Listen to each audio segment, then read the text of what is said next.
Merci, bonjour à tous, bonjour mesdames et messieurs, et chers confrères et consorts de l'Académie.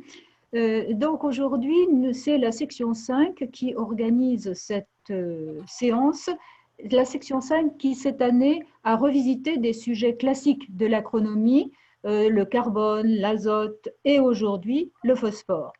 Mais elle s'écarte de l'approche de la chimie agricole habituelle et elle s'appuie sur les avancées récentes des sciences, sur des bases, pour aujourd'hui, sur des bases conceptuelles nouvelles, dans le but de maîtriser la fertilisation. Parce que vous allez découvrir que le phosphore est un élément indispensable à la vie. Or, les agronomes ne savent pas encore tout sur le phosphore. Il y a eu un effort considérable de recherche pour comprendre d'abord comment les plantes mobilisent le phosphore du sol, ensuite quelles sont les voies de transfert du phosphore des parcelles agricoles vers les hydrosystèmes, et enfin comment recycler ce phosphore, car la ressource en roche phosphatée est limitée. Alors pour vous parler de ça, eh bien c'est Sylvain Pellerin qui a organisé la séance avec les orateurs qu'il va nous présenter. Sylvain Pellerin est directeur de recherche à l'INRAE. Il a consacré ses travaux depuis quelques années aux racines du maïs et il est à l'origine d'un modèle sur le prélèvement du phosphore du sol par le maïs. Il a dirigé l'unité de recherche transfert sol-plante et cycle des éléments minéraux dans les écosystèmes cultivés. Ça, c'était jusqu'en 2010. Je vais donc vous laisser la parole pour nous présenter la séance. À vous, Sylvain. Merci.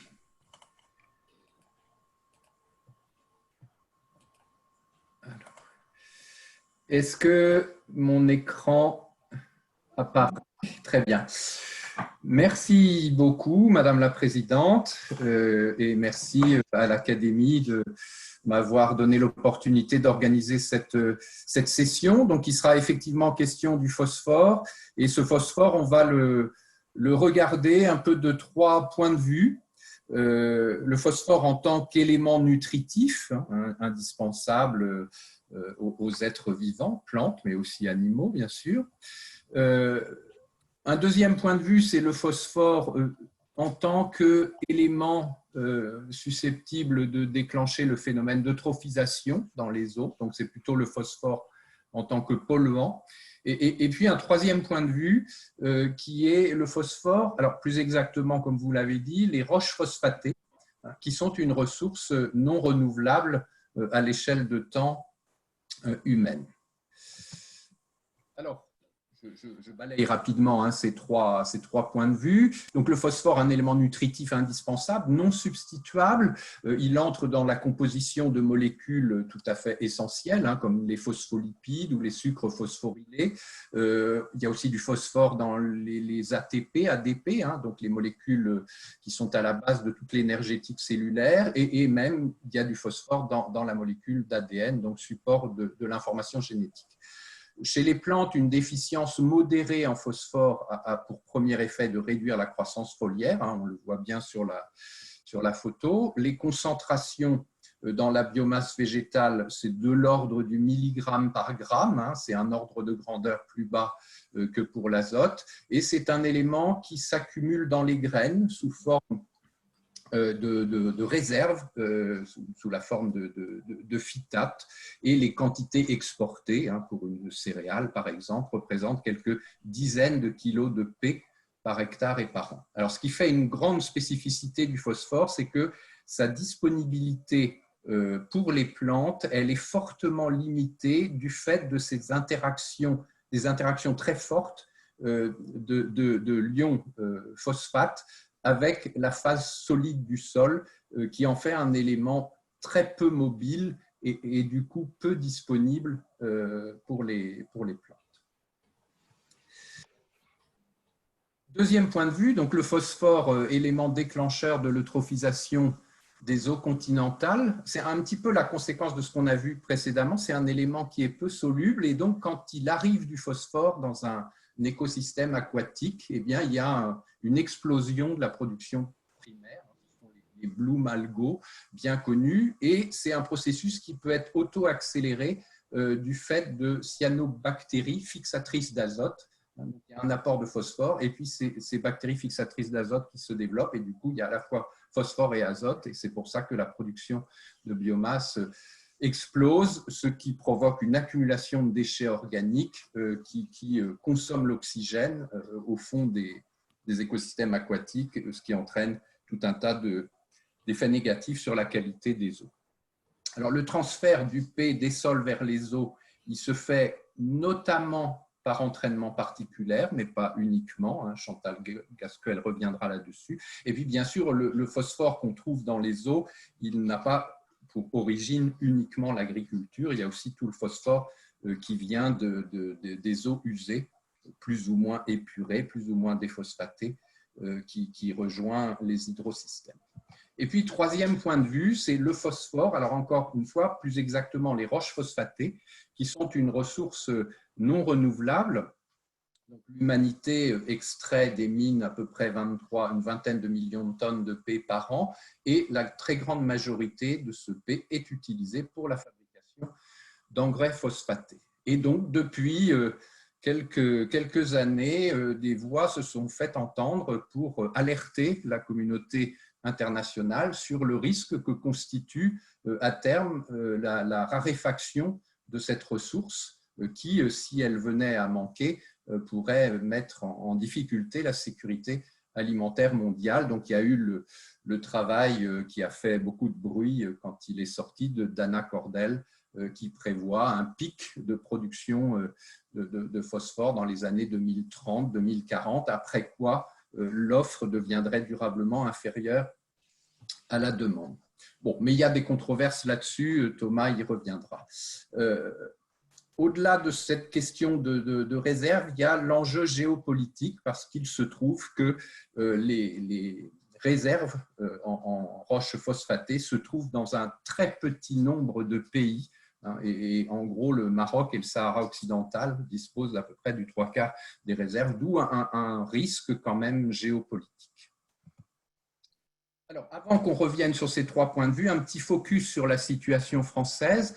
Donc, vous avez à droite l'évolution des apports, enfin, ce sont plus exactement les livraisons d'engrais minéraux en France depuis la fin du 19e siècle jusqu'à nos jours, avec l'azote en vert, le phosphore en bleu et le potassium en rouge, ou l'inverse, je ne vois pas bien sur mon écran. Donc, ce qui s'est passé en France, c'est que dans la période après-guerre, il y a eu des apports massifs, on a enrichi les sols en P.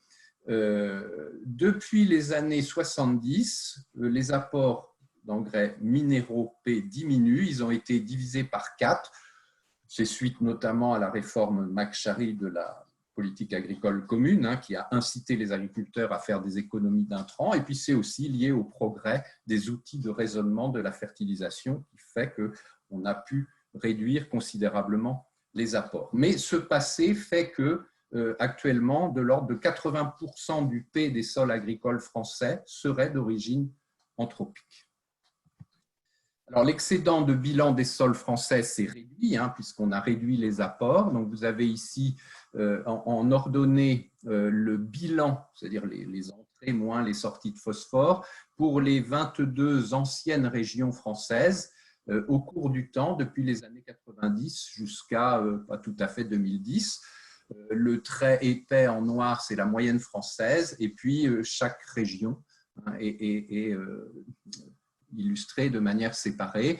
Sans surprise, vous avez en haut la Bretagne, qui a toujours un excédent de bilan fort lié à l'élevage et aux effluents d'élevage, et puis vers le bas, des régions plutôt de grande culture, où là, on s'approche de l'équilibre, voire de bilans légèrement négatifs. Donc, les teneurs en P dans les sols français, ils reflètent un petit peu ce qu'on vient de voir juste avant concernant les bilans. On a dans les régions d'élevage intensif, donc notamment dans l'ouest, des teneurs dans les sols qui sont souvent très supérieures à ce qui serait nécessaire pour assurer la nutrition des plantes. Et puis ailleurs, dans les régions de grande culture, notamment, bien sûr une grande diversité, mais des valeurs qui sont un petit peu plus proches de l'optimum.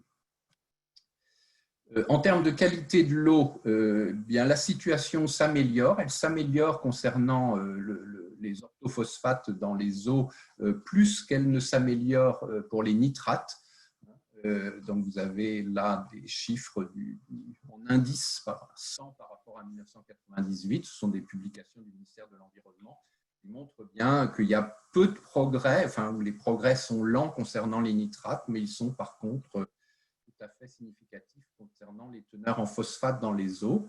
Alors, ça s'explique en grande partie parce qu'on a fait des progrès en matière de collecte des eaux usées, d'épuration et surtout de déphosphatation des eaux usées, mais ça s'explique aussi par le fait qu'on a réduit la fertilisation phosphatée. Et donc là où il reste pas mal de progrès à faire, c'est quand même encore de limiter ces transferts des sols agricoles vers les eaux, puisque ça représente de l'ordre de la moitié des quantités de P transférées. C'était un petit focus sur la situation française. Si maintenant on réélargit à la planète, je vous montre cette carte de Hu et al. Qui est publiée en 2020, où sur la base d'une méta-analyse, ils ont regardé dans un petit peu toutes les régions du monde où ils avaient des informations, est-ce qu'il y a une réponse ou pas à l'apport d'engrais phosphatés? La réponse est oui, il y a encore à peu près la moitié des sols mondiaux, enfin, en tout cas des situations où ils ont regardé, où il y a une réponse à l'apport d'engrais phosphatés. Donc le phosphore reste un facteur limitant de la production agricole et donc alimentaire dans beaucoup d'endroits du monde. Avant-dernière diapo, l'effort de recherche, je vous ai dit, on peut regarder le phosphore avec ces 3 points de vue, éléments nutritifs, polluants ou ressources. Alors, si on fait une recherche dans le Web of Science, des publications qui traitent du phosphore avec ces 3 points de vue différents, on voit, sans surprise, c'est la courbe en bleu, que là où on a démarré un effort de recherche le plus précoce, c'est sur le phosphore vu en tant qu'élément nutritif, et comme l'a dit la présidente, c'est un sujet qui a beaucoup occupé les agronomes. 10-15 ans plus tard, on démarrait les recherches sur le phosphore en tant que polluant, puisqu'il y a eu des constats comme quoi l'état écologique des eaux se dégradait et le phosphore y était pour quelque chose. Et puis qui démarre, alors ce n'est pas tout à fait mis à jour, mais en jaune, le phosphore en tant que ressource pour la sécurité alimentaire mondiale, qui devient une préoccupation croissante. Mais ce qui est remarquable, c'est que même s'il y a de nouveaux sujets qui sont ouverts et qui font l'objet d'un effort de recherche de plus en plus conséquent, le phosphore en tant qu'élément nutritif n'est pas abandonné pour autant. L'effort de recherche se poursuit et on le comprend vu ce que je vous ai montré sur le caractère limitant que garde le phosphore en tant qu'élément nutritif.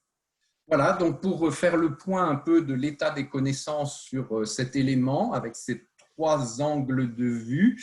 Donc la première intervention de Claude Plassard, qu'elle a préparée avec Philippe Insinger sur production végétale et nutrition phosphatée, quels sont les leviers mobilisables pour optimiser la biodisponibilité du phosphore en agriculture. Ensuite, l'aspect phosphore en tant qu'élément déclencheur de l'eutrophisation, avec un focus sur les voies de transfert du phosphore des milieux terrestres vers les systèmes aquatiques. Donc, l'exposé sera donné par Chantal Gascuel, qui a été aidé dans la préparation par Jean-Marcel Dorios et Rémi Dupas. Et puis, Thomas Nem sur le 3e point de vue, le phosphore en tant que ressource, état des lieux et pistes de gestion, avant la conclusion qui sera donnée par Jean-Luc Julien. Merci de votre attention. Bien, bravo, merci. C'était particulièrement clair. Donc, nous sommes attentifs maintenant à Claude Plassard. À vous. Oui, merci beaucoup. Alors, il faut peut-être, Sylvain, que vous fermiez votre partage d'écran. Voilà. Je viens d'arrêter le partage. Voilà, partager l'écran. Voilà, je suis. Hop. Voilà. Bonjour à tous et merci beaucoup pour cette invitation à exposer les éléments sur la nutrition phosphatée des végétaux. et puis de savoir quels sont les leviers mobilisables pour optimiser donc, cette biodisponibilité du phosphore en agriculture. Alors, je préparais cet exposé avec Philippe Essinger, effectivement, nous travaillons tous les deux à l'UMR Ecoessol à Montpellier. Alors, la première question qui se pose en général, c'est comment savoir si le phosphore du sol est suffisant pour une nouvelle culture? Alors, ce qu'il faut savoir, c'est que en fait, les végétaux ne sont capables d'absorber qu'une seule forme de P, qui est donc dit PI, qui est représenté par l'anion orthophosphate, H2PO4- ou HPO2-. Et là, lorsqu'on regarde le P total dans un sol, eh bien, en fait, il est sous deux formes majoritairement. Le P minéral, qui va être absorbé, complexé, etc. Le P organique, donc, qui est sous forme de phosphomonoester, de phosphodiester, donc ADN, sucre phosphorylé. Et puis, le P disponible pour la plante, c'est une minuscule partie de ce P total. Et c'est là qu'est le problème, parce que la question qu'on se pose, c'est qu'est-ce que vont dire les analyses de terre qu'on va faire dans un sol. Donc, j'ai repris ce schéma qui est sur le site du GEMAS, et pour les trois analyses couramment utilisées, donc la méthode Olsen, la méthode Joret-Hébert et la méthode Dyer, donc en fait, ce sont des extractants de plus en plus forts du P. Et donc, on a une première partie, donc, du phosphore qui est dissous dans la solution du sol, PI. Vous voyez qu'il représente vraiment une très très faible partie du phosphore total, et là, il est directement assimilable par les plantes. Ensuite, il y a une autre partie qui est considérée échangeable et assimilable, qui est absorbée sur le complexe argilonique et qu'on évalue à 5% du P total. Et puis, la grosse majorité, en fait, il est bloqué ou lentement disponible parce qu'il est lié au calcium, en particulier à l'aluminium ou au fer, selon le pH du sol et selon le contexte minéralogique du sol. Pardon. Donc, quel est le pouvoir extractif de ces différentes méthodes? Eh bien, la méthode Olsen, elle va extraire bien sûr le PI qui est directement dans la solution du sol, et puis une toute petite partie du P échangeable et assimilable. La méthode Joret-Hébert, elle est un peu plus forte, et la méthode Dyer, elle est vraiment beaucoup, beaucoup plus forte. Donc, entre ces trois méthodes, quelle est la bonne? Ça, c'est toute la question. Donc, si on revient à notre schéma du départ, en fait, déjà, toutes les méthodes, les analyses de terre, elles ne tiennent absolument pas compte du P organique. Donc ça, on fait une croix là-dessus. Et puis, elles vont évidemment bien extraire le P disponible, mais qui représente une toute petite partie du P total. Et puis, elles vont extraire plus ou moins de P minéral absorbé, complexé, etc.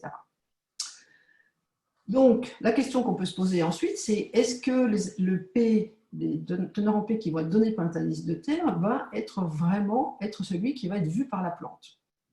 Et c'est là que les choses se corsent, parce qu'en fait, non, la réponse est non, à cause de la boîte à outils racines. En effet, les racines, elles peuvent avoir déjà des morphologies et des architectures très différentes, donc ils vont modifier l'exploration du sol et la surface d'échange. Elles vont être capables d'engendrer des acidifications, des alcalinisations du sol, qui vont modifier la biodisponibilité. Elles vont être capables, pour certaines d'entre elles, de produire des ligands, de produire des enzymes, d'être associées à des champignons mycorhiziens et éventuellement d'être associées à des bactéries solubilisatrices ou minéralisatrices, c'est difficile à dire, de P. Donc, toutes ces propriétés, en fait, et processus, vont moduler la biodisponibilité du phosphore. Donc, je vais vous exposer chacune de ces conséquences, excepté les effets des bactéries solubilisatrices et minéralisatrices, parce que je n'aurai pas le temps. Donc, importance de la morphologie racinaire. Là, vous avez un exemple de deux espèces de grandes cultures, donc le blé et la betterave. Évidemment, ce n'est pas du tout les mêmes systèmes racinaires. Le blé est un système, comme beaucoup de céréales, un système fasciculé qui va explorer une plus grande profondeur et une plus grande largeur de sol. La betterave, par contre, elle va avoir un peu les yeux pour pleurer, parce qu'elle a un système racinaire beaucoup moins étendu. Donc, forcément, un système fasciculé des céréales, comme le blé, va demander une fertilisation P plus faible que des systèmes à tubercules, bon, ce n'est pas vraiment tubercules, comme la pomme de terre ou la betterave, qui vont de toute façon demander une fertilisation P plus forte parce qu'elles vont explorer moins de sol. Donc, cette morphologie du système racinaire, il faut la connaître et elle va fortement influencer la capacité de prélèvement et donc la fertilisation P. Alors, juste à titre d'illustration, en fait, les espèces prairiales, vous voyez qu'elles ont un système racinaire beaucoup plus varié, une architecture beaucoup plus grande. Elles vont explorer beaucoup plus en profondeur et donc elles vont avoir une profondeur d'exploration plus forte, ce qui fait que la fertilisation P pour les prairies sera en général beaucoup plus faible que pour les cultures. Ceci expliquant cela, en partie. Donc on a une architecture racinaire qui est différente selon les plantes, et puis en plus il y a un nouvel espace qui est créé par la racine, qui est la rhizosphère. Et en fait, cette rhizosphère, c'est un espace d'1 millimètre environ autour des racines que vous voyez ici en rouge ou souligné, surligné en blanc. Et cet endroit, il est unique et il est très différent du reste du sol. Alors, qu'est-ce qui va se passer? En fait, si on voit la racine ici, dans son sol, et le P est considéré comme disponibilité, donnée par les analyses chimiques, par exemple. Mais en fait, avec la rhizosphère, et sous l'influence de la plante, ce P va devenir biodisponible. Et donc, la disponibilité du phosphore dans la rhizosphère va être influencée par les processus qui vont être mis en jeu par les racines. Et ces facteurs qui influencent cette zone vont dépendre des propriétés de l'espèce, à modifier le pH, à produire des exudats, des enzymes. Et donc, ce qui est très important à prendre en compte, c'est que la biodisponibilité du phosphore peut varier grandement selon l'espèce végétale. Donc, le premier effet de la racine, c'est en fait d'absorber le pI qui est dans la solution du sol. Et quelles sont les conséquences de cette absorption que peut avoir le pI sur justement la concentration en orthophosphate dans la solution du sol? Alors, les premières expériences qui ont été réalisées, en fait, elles ont été réalisées sur un substrat de sable dans lequel avait été mis du phosphore marqué au 32P. Comme ça, on peut le suivre plus facilement. Et là, vous voyez qu'on peut distinguer le sol bulk, c'est-à-dire le sable qui contient le 32P, qui est plutôt grisé, et d'un espace blanc qui s'est blanchi et qui est la rhizosphère, et qui est dû en fait à l'absorption du pI, donc de l'orthophosphate, par la racine. Et donc, on voit très nettement, par la zone blanche, que le phosphate est appauvri autour de la racine.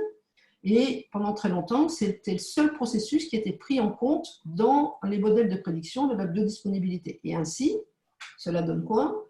Vu que le coefficient de diffusion, c'est-à-dire la vitesse de déplacement de l'ion orthophosphate est extrêmement faible, eh ben, la zone autour de la racine s'appauvrit extrêmement vite et très brutalement, de façon très prononcée.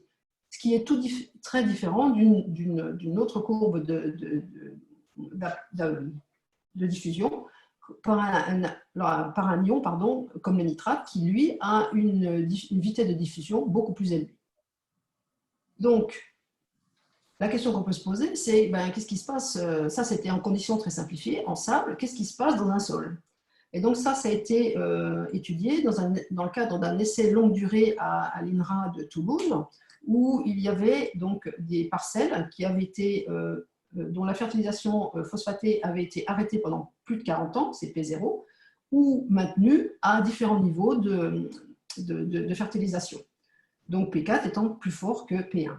Donc, dans ce qu'on appelle le bulk soil, donc le sol qui n'est pas sous l'influence des racines, eh bien, on a effectivement une augmentation de la teneur en péolcène dans ces trois types de parcelles. Quand on regarde la concentration de pI qui est mesurée dans la rhizosphère, eh bien, on s'aperçoit que sous le blé dur, ça ne change pas vraiment. On n'a pas du tout un appauvrissement du P disponible, mesuré par péolcène, dans la rhizosphère du blé dur. Donc déjà, bon, ok.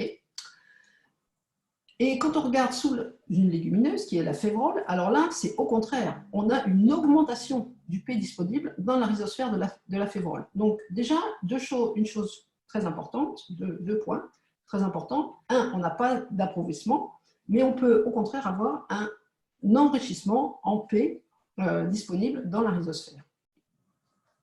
Donc, en fait, en conclusion, la solution autour de la racine, elle est capable de se remplir en pI, ce qui éviterait les carences prédites en milieu très simplifié précédemment. Deuxième action de la racine qui est très importante, c'est les modifications de pH. Alors pourquoi c'est important? En fait, la racine, donc elle va alimenter la plante bien sûr, et elle va absorber un certain nombre de cations, potassium, ammonium, calcium, et un certain nombre d'anions, nitrates, orthophosphates. Et si la somme des cations absorbés est supérieure à la somme des anions, on va avoir un équilibre et qui va conduire à la production de H+, donc une acidification. Et c'est ce qu'on voit très, très bien sur cette illustration où le blé avait été alimenté avec de l'ammonium et en fait on voit un jaunissement autour des racines qui est un signe d'une acidification. Inversement, si la somme des cations est inférieure à la somme des anions, eh ben, c'est l'inverse, on va avoir une alcalinisation. Et c'est ce qui se passe en fait quand on alimente la plante en nutrition nitrique. Puisque là, on va avoir très nettement une alcalinisation de la rhizosphère. Et ça, ce bilan anion-cation, c'est lui qui va, pour la plupart, occasionner les changements de pH dans la rhizosphère. Et en fait, une façon de diriger ces changements de pH, c'est la nutrition azotée, soit ammoniacale versus nitrate. Et donc, ici, vous avez l'effet de l'acidification. Donc, c'était du raisin alimenté en ammonium. Donc, on attend une acidification de la rhizosphère. Et effectivement, c'est bien ce qu'on voit. Sans plante, le pH reste à 7. Lorsqu'on met des plantes, eh bien, on a une acidification qui vient jusqu'à pH 6. Et cette acidification s'accompagne bien d'une dissolution du phosphate de roche qui était présent dans le sol. Donc, dans ce cas-là, l'acidification des racines est bien capable de dissoudre le phosphate de roche et donc d'améliorer la nutrition phosphatée de la plante. Troisième effet, c'est la production de ligands. Alors ça aussi, c'est très important. Par exemple, ici, je vous donne, ça a été modélisé, c'était une courbe de l'effet de l'exudation du citrate produit par des racines de maïs sur les concentrations en PI dans la solution, en micromolaire. Sans exudation, bon, on a une certaine courbe. Avec exudation, vous voyez très bien que la concentration en P soluble dans la solution est très fortement augmentée. Et de façon parallèle, eh bien, le P absorbé sur le complexe du sol, lui, est diminué.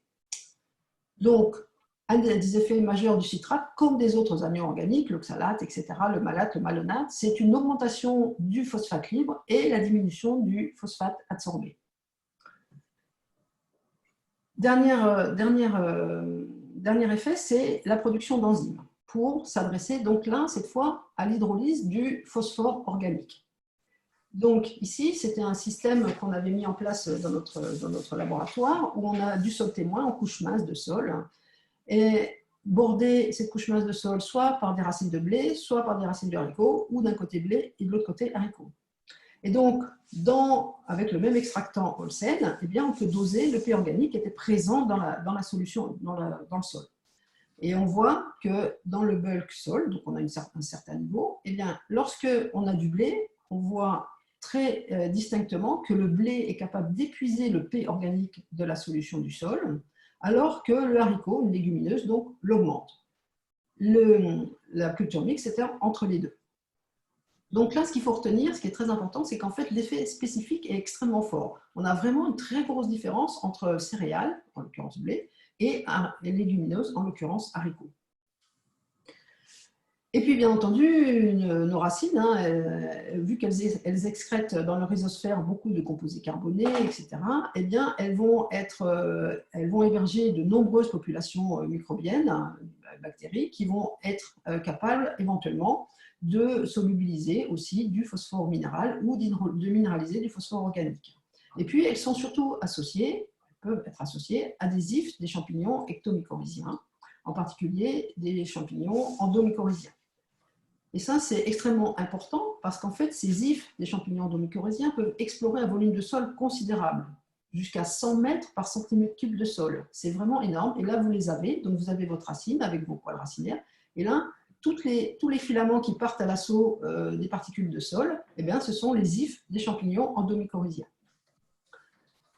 Et donc, l'effet de la symbiose AM, donc pour arbusculaire mycorrhizal fungi, donc cette symbiose, l'effet de cette symbiose endomycorhizienne c'est connu depuis très longtemps.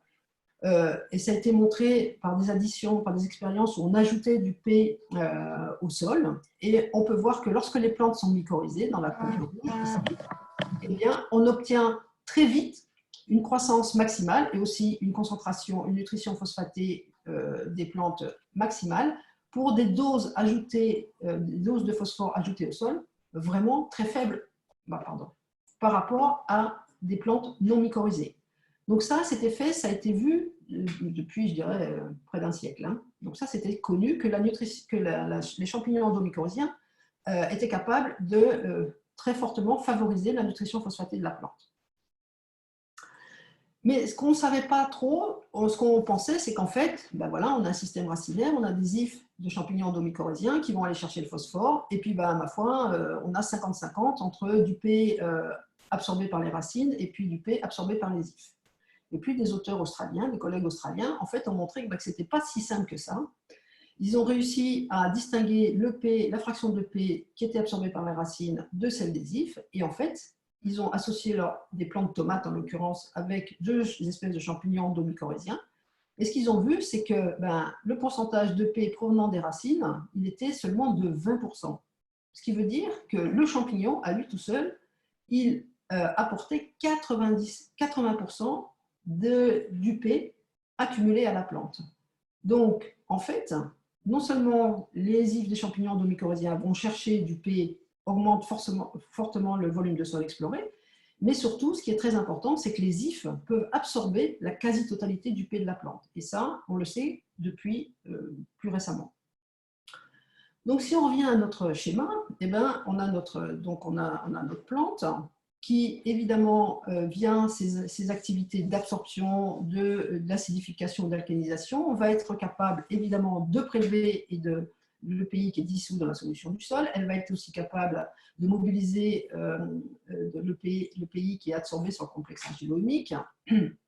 Et puis, avec des excrétions de protons ou d'alcanisation, selon le contexte, ou des excrétions d'anions organiques, elle va être capable aussi d'aller chercher encore plus de P qui est considéré comme bloqué dans le sol. Donc, si c'est une plante non mycorhizée, il en existe, il y a des espèces qui ne sont pas mycorhizées, on va avoir, tous ces événements vont permettre l'absorption de PI, en fait. Et puis, si on a des filaments mycorhiziens, eh bien, à ce moment-là, on aura une plus grande absorption de P pour la plante. Donc, c'est clair que les mécanismes rhizosphériques sont maintenant beaucoup mieux connus parce qu'on comme l'a montré Sylvain, il y a eu beaucoup d'articles qui ont travaillé là-dessus, et beaucoup de groupes de recherche qui ont travaillé là-dessus. Donc maintenant, finalement, quels sont les leviers dont on dispose pour optimiser la biodisponibilité de P? Alors, je les ai classés en levier agronomique à mettre en œuvre du plus simple au plus complexe. Alors, ça ne regarde que c'est mon opinion, hein. Mais le plus simple, à mon avis, c'est d'utiliser la fertilisation azotée à bon escient. Et ça, il faut savoir quand même sous quelle forme est le phosphore dans le sol. Si c'est des phosphates plutôt liés au calcium, si c'est des sols riches en calcium, et j'ai regardé un peu la carte de France, c'est plutôt le cas, eh ben, il vaudrait mieux apporter une fertilisation ammoniacale qui va entraîner une acidification du sol et qui va entraîner une dissolution des phosphates de calcium et donc une amélioration de la nutrition phosphatée de la plante. Inversement, si on a plutôt du phosphore lié au fer, à l'aluminium, il vaudrait mieux amener une alcalinisation en sol acide et apporter une nutrition sous forme nitrique. Ensuite, il faudrait essayer d'augmenter l'exploration du sol par les espèces, alors soit par les racines elles-mêmes, soit ou par les champignons endomycorhiziens. Et donc là, il faudrait regarder les techniques culturales qui vont favoriser l'enracinement et les mycorhizes. Donc, on pense aux effets du labour, des pesticides, du niveau de fertilisation P. On pourra y revenir plus tard. Ensuite, comment mieux utiliser les propriétés spécifiques des cultures? On a vu que les céréales avaient un système racinaire très ramifié, très efficace pour absorber P.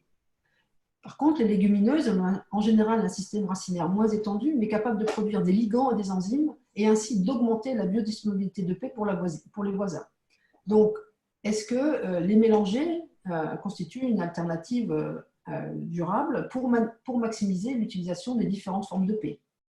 Donc, mais là, il est nécessaire encore de généraliser nos connaissances à de nombreuses espèces de céréales ou de légumineuses.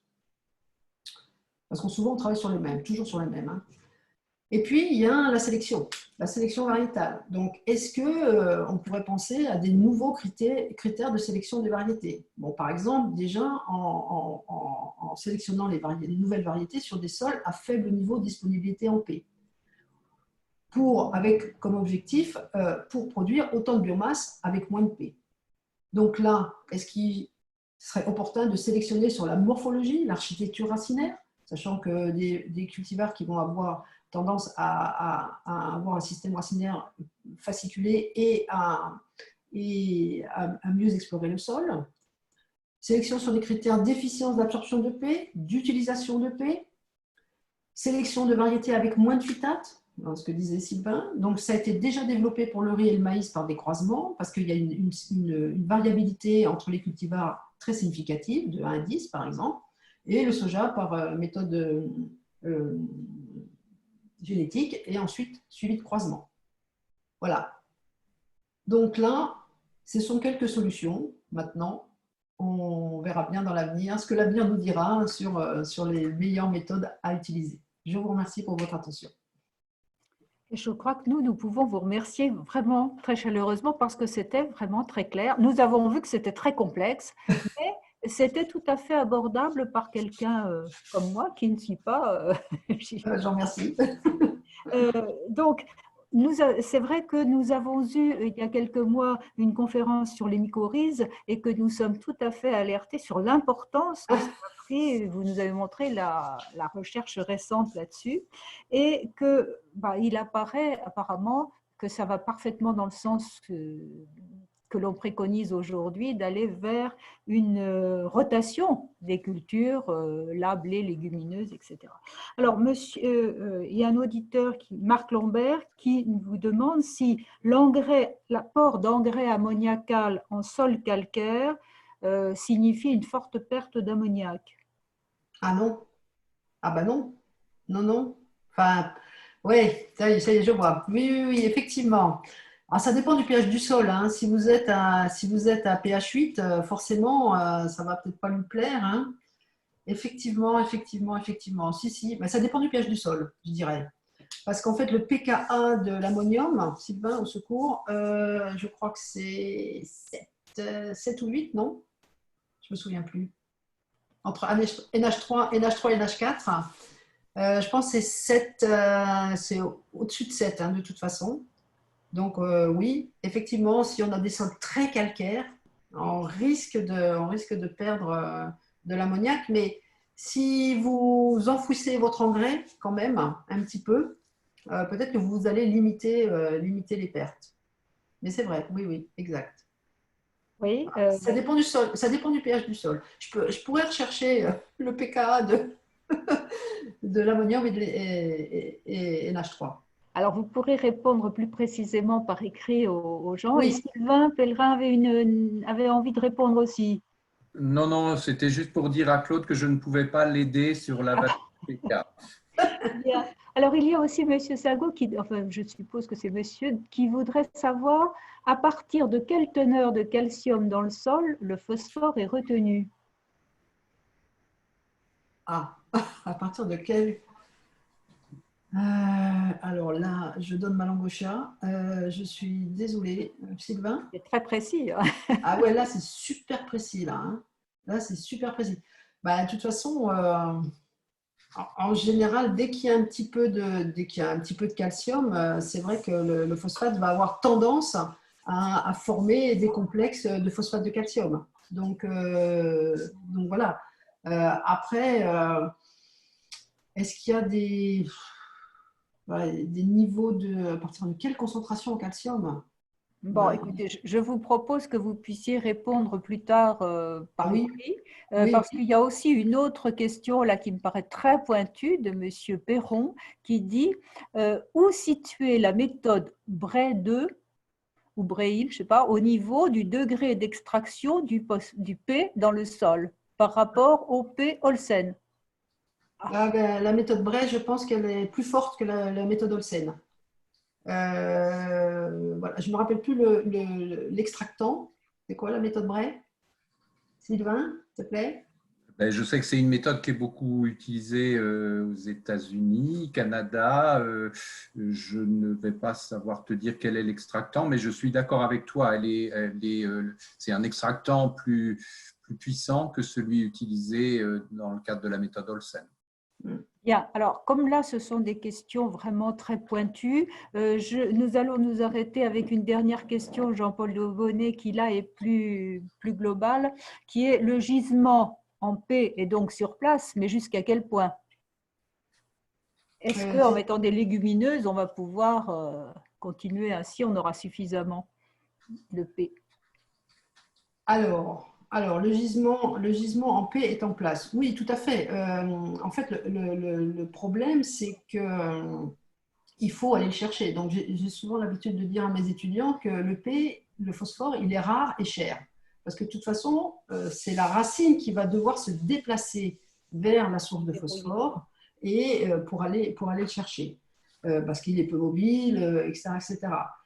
D'après ce qu'on a vu, en fait, mais bon, c'est toujours des expériences en milieu un peu contrôlé quand même, hein, mais en fait, ce qu'on voit, c'est que la rhizosphère des légumineuses, elle a tendance à s'enrichir soit en P minéral, donc en PI, soit en P organique. C'est ce que je vous ai montré sur les diapositives précédentes. Donc, à la rigueur, si on peut c'est pour ça que les cultures là, que vous avez, là, par exemple, ça c'était des cultures associées. Donc, l'idée derrière, c'était, donc, on met du blé qui, lui, est extrêmement efficace pour aller chercher le moindre fifrelin de phosphate, hein, qui va traîner dans la solution. Hein. Et la légumineuse, elle, en fait, elle est plutôt généreuse et elle va plutôt avoir un comportement de solubilisation, de relargage éventuellement de P, solubilisation de P inorganique et de relargage de P organique, qui vont pouvoir être utilisés par les racines de la céréale qui vont être juste à côté. Donc c'est sûr qu'en théorie, c'est la meilleure solution. C'est ce qu'on appelle les cultures associées. Ça, c'est en théorie. En pratique, c'est quand même plus difficile parce qu'après, une fois que vous avez votre mélange céréales-pois, c'est plus compliqué. Voilà. Après, c'est des problèmes de filière, etc. etc. Voilà. Donc, mais en théorie, c'est ça la meilleure solution parce que vous accordez effectivement les besoins des deux plantes en même temps. Enfin, voilà. Les caractéristiques des deux plantes. Après, les rotations, c'est sûr qu'une rotation légumineuse céréales, voilà, s'il n'y a pas trop de pertes de P après la culture de la légumineuse, normalement, la culture de la légumineuse doit vous enrichir, en fait, doit vous préparer le terrain pour la céréale qui va suivre. Donc, je pense que... Merci beaucoup. Nous reviendrons, je pense, sur les solutions avec le dernier exposé. Donc, pour le moment, nous allons écouter Chantal Gascuel. À vous, Chantal. J'arrête mon... Arrêtez le partage, voilà. Parfait, pour que Chantal commence. Voilà, merci. Merci beaucoup. Merci.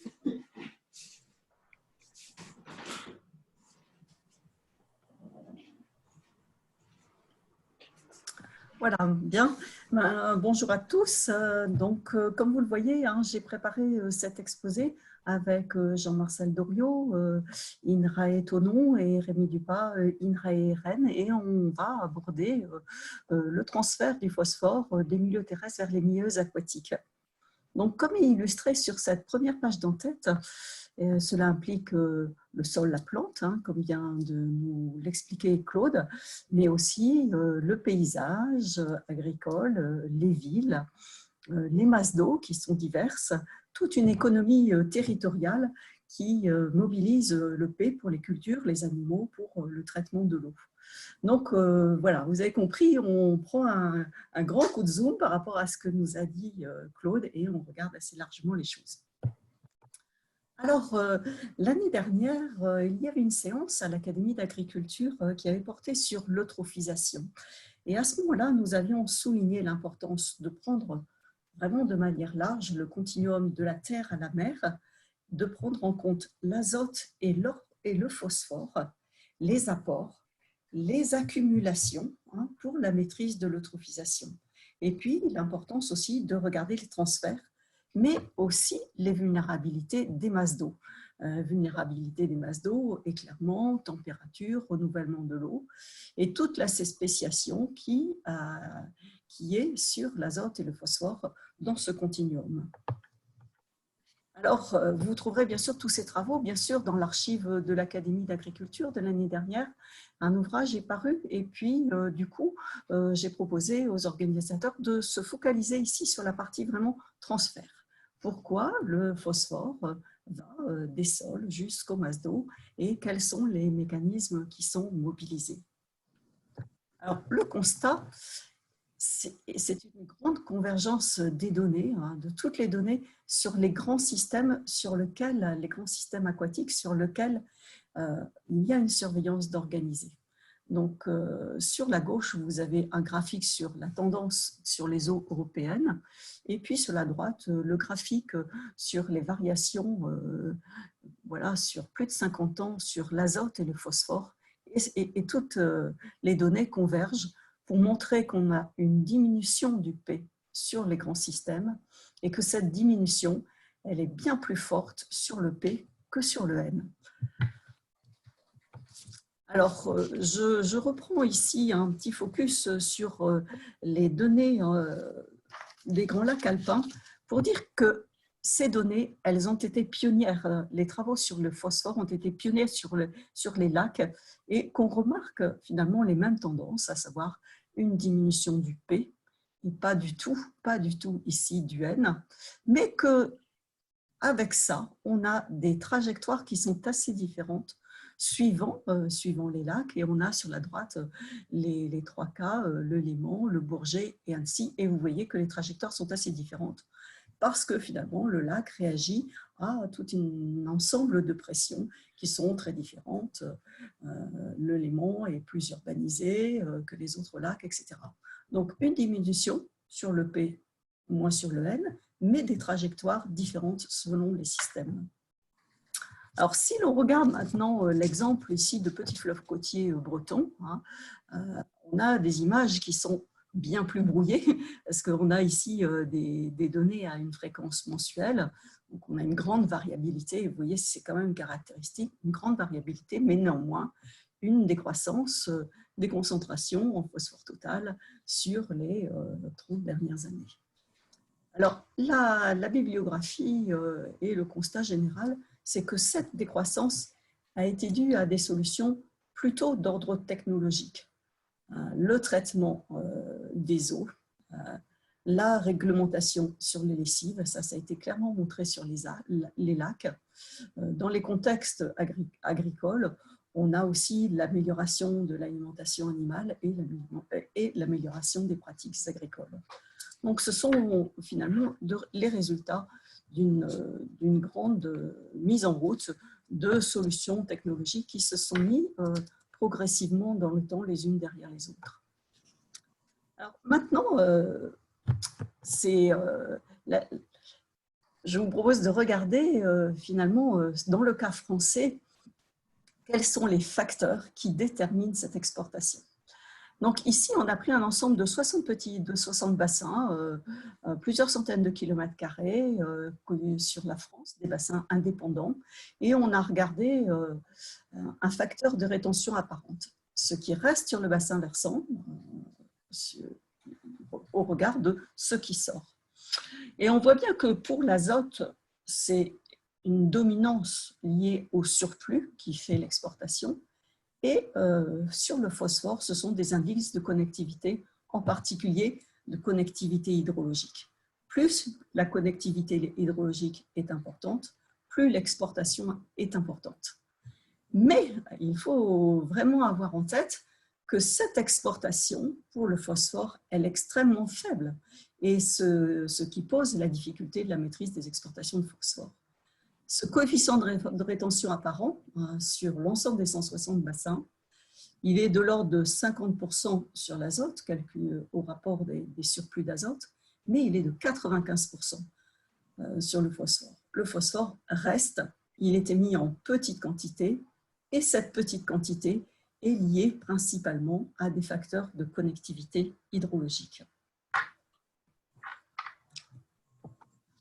Alors, à une échelle plus fine, celui des petits bassins du lac Léman, les collègues ont calculé, ont pris un certain nombre de bassins qui se jettent dans le lac Léman et ont regardé les concentrations moyennes du phosphore total en période hivernale, qui est la période principale d'exportation du phosphore, en fonction d'un indice de connectivité.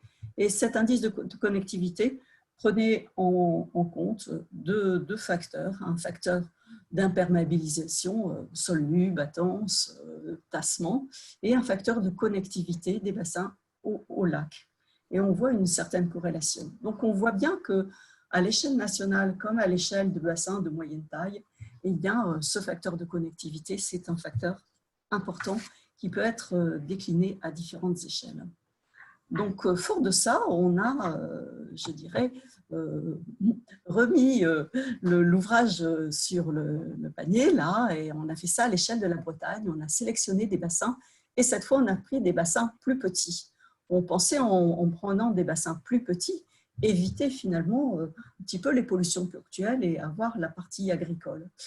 Et on a regardé cela sur plusieurs une centaine de bassins versants de quelques dizaines de kilomètres carrés, les exportations et les facteurs de contrôle de ces exportations sur le carbone organique dissous, sur le nitrate et sur le phosphore dissous. Et on a été assez surpris finalement de voir que normalement le carbone et le phosphore, les exportations étaient liées à un certain nombre de facteurs bien identifiés, et que pour le phosphore, nous avions dans le contexte de la Bretagne un nombre de facteurs extrêmement, beaucoup plus importants et beaucoup plus divers.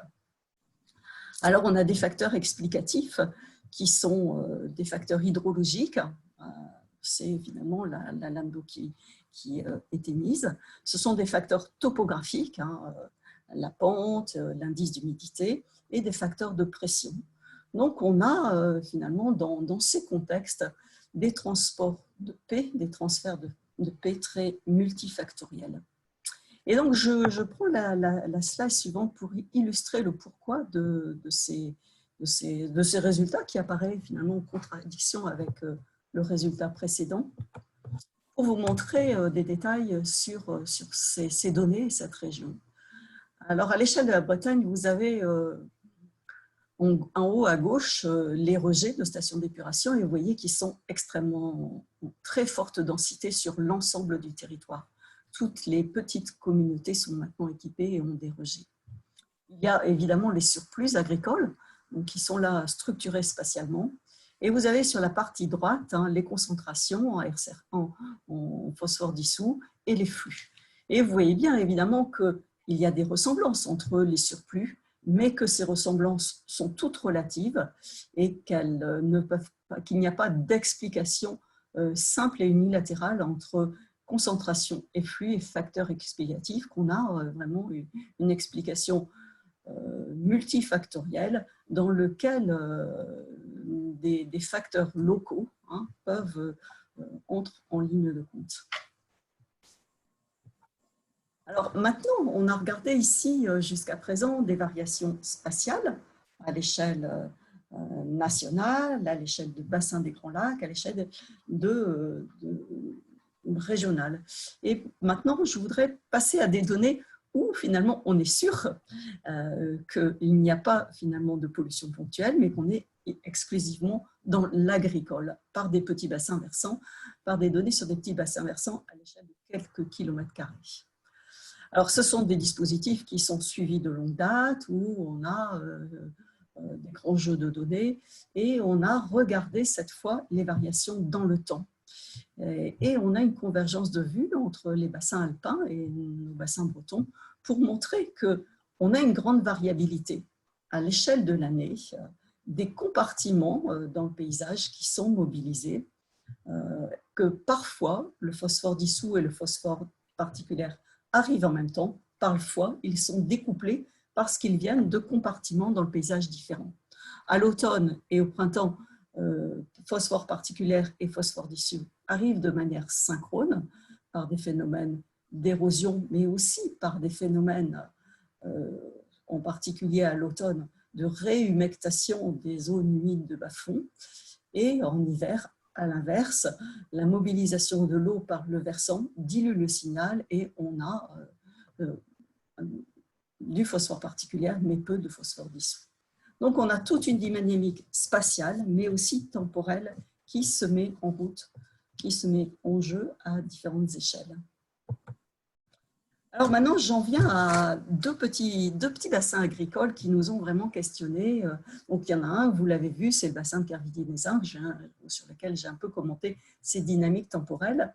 Et puis, un autre bassin normand. Donc, ces deux petits bassins, je les montre parce qu'ils sont assez particuliers. Le bassin du Moulinet, c'est un joli bassin, un bassin d'élevage semi-intensif avec des prairies, avec un bocage important, mais les berges sont dégradées parce qu'on a des vaches qui pâturent sur ces bassins.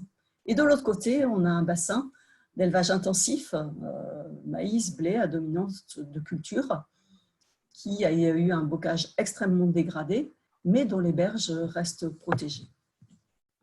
Donc, sur ces deux bassins, celui qui a les berges dégradées, on a une grosse érosion, beaucoup plus que sur l'autre bassin.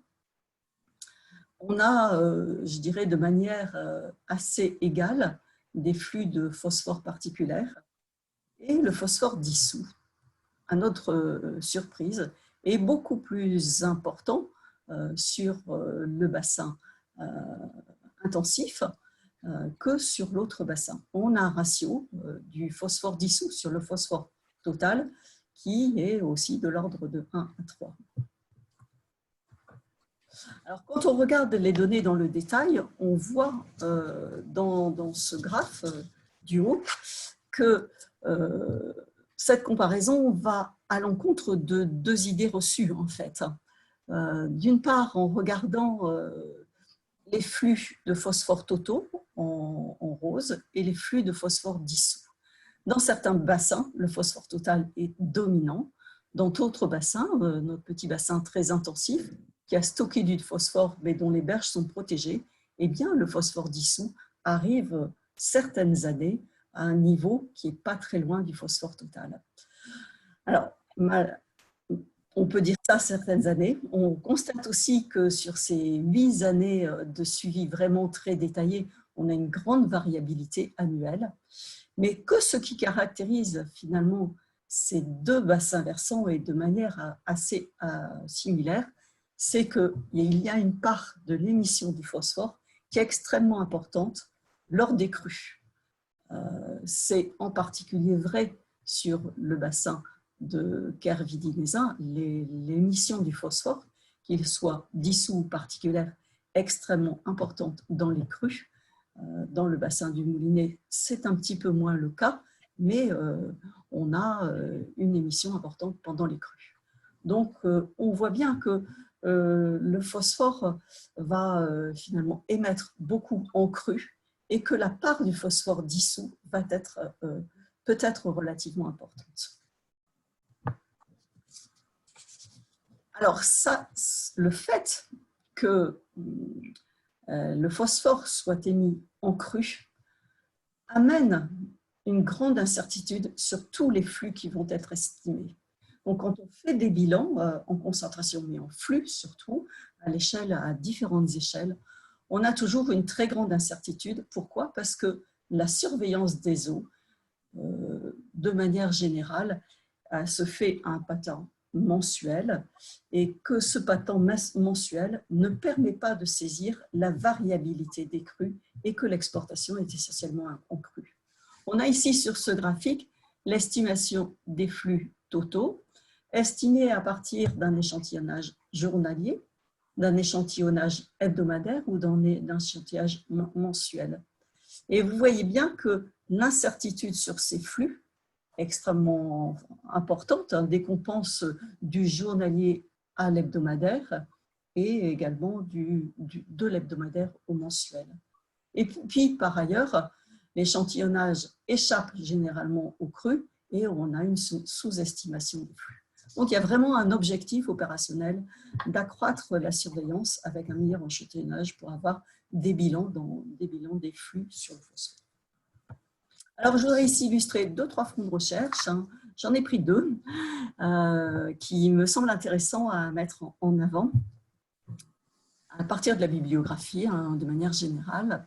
Alors, des travaux ont porté sur l'analyse des trajectoires, donc des flux de phosphore, sur des longues séries de données, en montrant finalement un bilan des entrées, les petits points noirs, et un bilan des sorties. Et vous voyez que les sorties, que ce soit finalement le bassin du Momy ou la Tamise, sont décalées par rapport aux entrées. Ce qui permet de calculer dans ces bilans d'entrée et sortie le stock qui va être accumulé à l'intérieur des bassins. Donc, on voit bien que ces bassins, ils ont des trajectoires variées, en haut sur la gauche, et que de toute façon, ce sont des bassins qui stockent et que ce stockage va générer finalement une grande héritage à l'intérieur des bassins. Alors, je passe de ça à une conséquence qui est questionnée récemment, et elle a particulièrement été questionnée dans le cas des Grands Lacs, en particulier sur le lac Erie, où on a ici, toujours sur des longues chroniques, le phosphore dissous en haut, au milieu le phosphore total, et le ratio entre phosphore dissous et phosphore total. Et ce qu'on pense, en fait, et ce qui est questionné dans la littérature, c'est le fait que dans des stockages importants et dans certaines conditions, on a une remobilisation du phosphore stocké à l'intérieur du bassin sous forme de phosphore dissous. Et on a une espèce, finalement, de décalage, mais aussi d'amplification de certaines formes. Et c'est particulièrement important pour les phénomènes d'eutrophisation où les SRP constituent une forme directement assimilable et donc amplifiant directement l'eutrophisation. Alors, deuxième question qui agite aussi la communauté scientifique sur le phosphore, c'est le rôle du changement climatique sur les exportations de phosphore.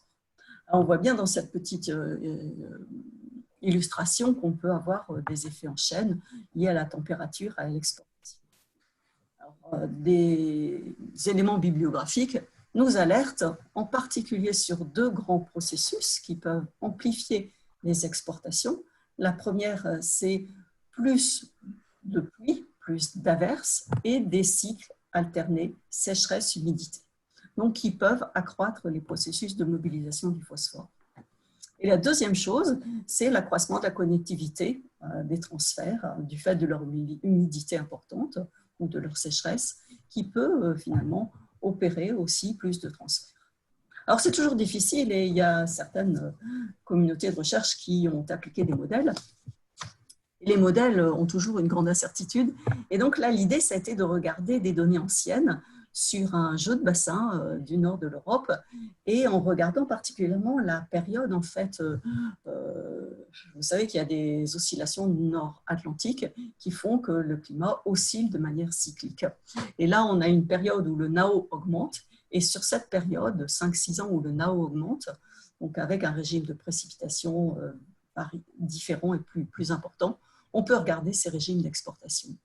Donc, nos 2 petits bassins bretons, ils sont là au milieu et ils montrent une amplification du régime d'exportation du phosphore et une amplification plus légère de l'azote également.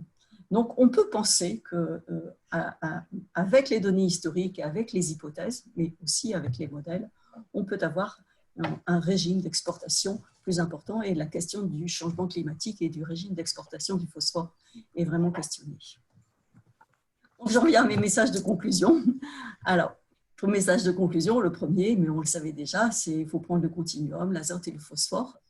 Que le phosphore ne se limite pas au ruissellement, mais on doit regarder les formes mobiles du phosphore. Un constat, on peut dire un beau constat, c'est qu'une diminution du P à travers des solutions technologiques s'est mise en route depuis les années 90 et très progressivement. Il faut vraiment faire attention à la connectivité du paysage, que la gestion du phosphore n'est pas si simple parce qu'elle est très multifactorielle. Il faut agir finalement dans le paysage de différentes manières, que ces sources sont variables et que ça demande des diagnostics site par site, qu'on a des enjeux de recherche, en particulier avec les stocks qui se sont cumulés. Et évidemment, le phosphore diminuant et pas l'azote, on va avoir aussi la question du rapport azote-phosphore, l'augmentation des formes solubles, l'amplification du climat, une préoccupation sur toutes les zones qui sont des zones de fluctuation de nappe, zones humides, marnage des réservoirs, qui amènent finalement des questions de gestion, des questions de surveillance, des questions d'approche à différentes échelles, en particulier à l'échelle du paysage, bien regarder et gérer les zones humides, les berges, par des solutions fondées sur la nature, sur ces domaines-là. Voilà, je vous remercie de votre attention. Merci beaucoup, Chantal. Nous nous doutions que c'était compliqué, mais là, vraiment, ce qui est très bien, c'est que vous nous montrez une explication avec plusieurs facteurs et même un nombre pour aller jusqu'à la variation de l'Atlantique Nord. Donc ça, c'est très complexe. Bien, alors, pour des questions plus précises, moi, j'étais très impressionnée par vos cartes de la Bretagne.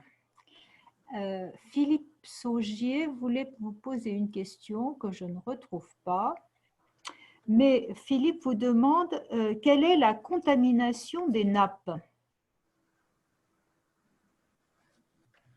Alors, je suppose que c'est en quantité, en qualité. Alors, il y a nappe et nappe, parce que la nappe, c'est le milieu saturé. Et donc, en fait, dès que la nappe est en interaction avec le sol qui stocke, donc on peut considérer que les zones humides ripariennes qui sont le long des cours d'eau, c'est la nappe, la concentration est élevée. Mais dès que la nappe n'est plus en interaction avec le sol, donc elle est au-delà des horizons finalement stockant du phosphore, il n'y a plus de phosphore. Et donc, tout le raisonnement est de gérer finalement toute la partie des zones humides le long du cours d'eau et qui remonte dans le versant de manière saisonnière, de manière à ce que ces zones régulent le phosphore, mais ne le stockent pas, puisqu'elles le déstockeront un jour. Donc, il y a nappe et nappe, nappe proche du cours d'eau, en interaction avec le sol. Oui, les concentrations sont fortes et il faut les regarder. Au-delà, non. Et si je schématise vraiment, vous avez montré avec les berges dégradées et non dégradées que en fait, le ravinement est très nocif pour enlever le phosphore.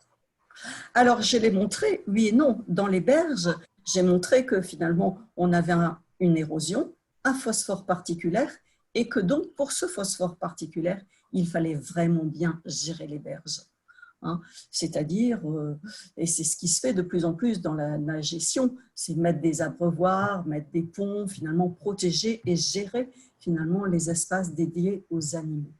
Mais j'ai aussi montré dans l'autre bassin, qui est un bassin sur lequel les berges sont protégées, où on n'a pas d'animaux, qu'on avait un transfert qui était de phosphore dissous, qui était embêtant, qui était de bas niveau, mais qui était lié à l'héritage de stockage du phosphore. Donc, dans ces bassins, attention, ce n'est pas la berge, mais c'est le stock qui doit être regardé de près. Donc, finalement, une surveillance des sols est vraiment à recommander dans ces contextes-là. Et donc, Bernard Chaugier voulait vous demander comment est définie la connectivité hydraulique. Alors, la connectivité hydraulique, elle a été définie de manière assez différente suivant les échelles. Donc, à l'échelle nationale, on va prendre un indice qui est l'IDPR, qui est la distance entre un point et le réseau, et la partie humide, saturée. On va prendre des indices topographiques. Voilà. À l'échelle des petits bassins du Léman, on va regarder s'il existe des zones tampons, s'il y a des prairies entre finalement le bassin et la rivière. Et donc, ces indices de connectivité, surtout quand ils sont utilisés pour la gestion, sont différents suivant les échelles. Donc, on n'a pas un indice, mais des indices adaptées à l'échelle et à l'objectif de gestion, de l'utilisation de ces indices pour la gestion. Merci. Une dernière question de M. Pavard. Quel est le rôle du tourisme dans les pics de phosphore estivaux avec des stations d'épuration souvent sous-dimensionnées et des afflux de population, par exemple en Bretagne? C'est très clair qu'on pensait au départ, dans le jeu sur la Bretagne, mettre en évidence un rôle fort du surplus et des surplus agricoles.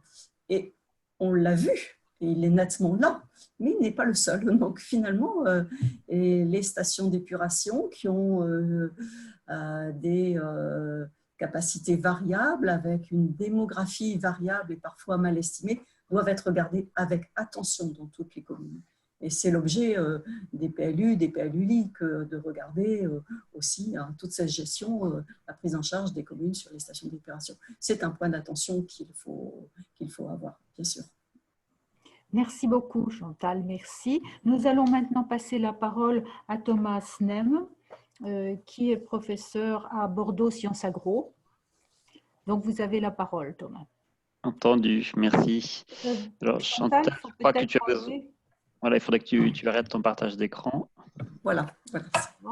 Et je vais partager mon écran à la suite. Parfait. Donc, voici. Est-ce que vous pouvez voir mon écran? Parfait. Ah, j'ajoute avant que vous commenciez qu'il y a pas mal de questions sur les mycorhizes, donc nous y reviendrons après. Oui, ça intrigue beaucoup. Très bien. Thomas, à vous. Bien, bonjour à tous. Donc moi, je vais vous parler de la ressource en phosphore en essayant de vous faire un panorama de l'état de cette ressource en France et puis dans le monde. Et on essaiera de parler également de pistes de gestion de cette ressource.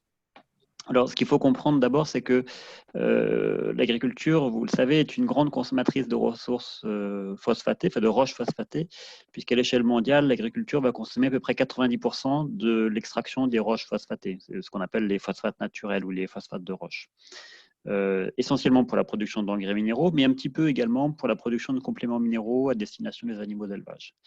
Et la grande question qui préoccupe la communauté scientifique, mais également les acteurs industriels, c'est de savoir dans quelle mesure cette consommation amène éventuellement à un épuisement des ressources en roches phosphatées.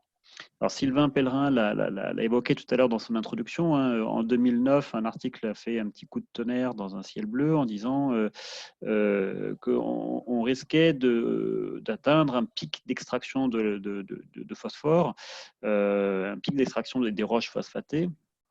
Notamment quand on reconstruit l'historique d'extraction de ces roches, on voit bien qu'on a affaire à une croissance exponentielle du rythme de production de roches phosphatées qui sont extraites de gisements dont on verra tout à l'heure qu'en fait il s'agit de gisements miniers essentiellement.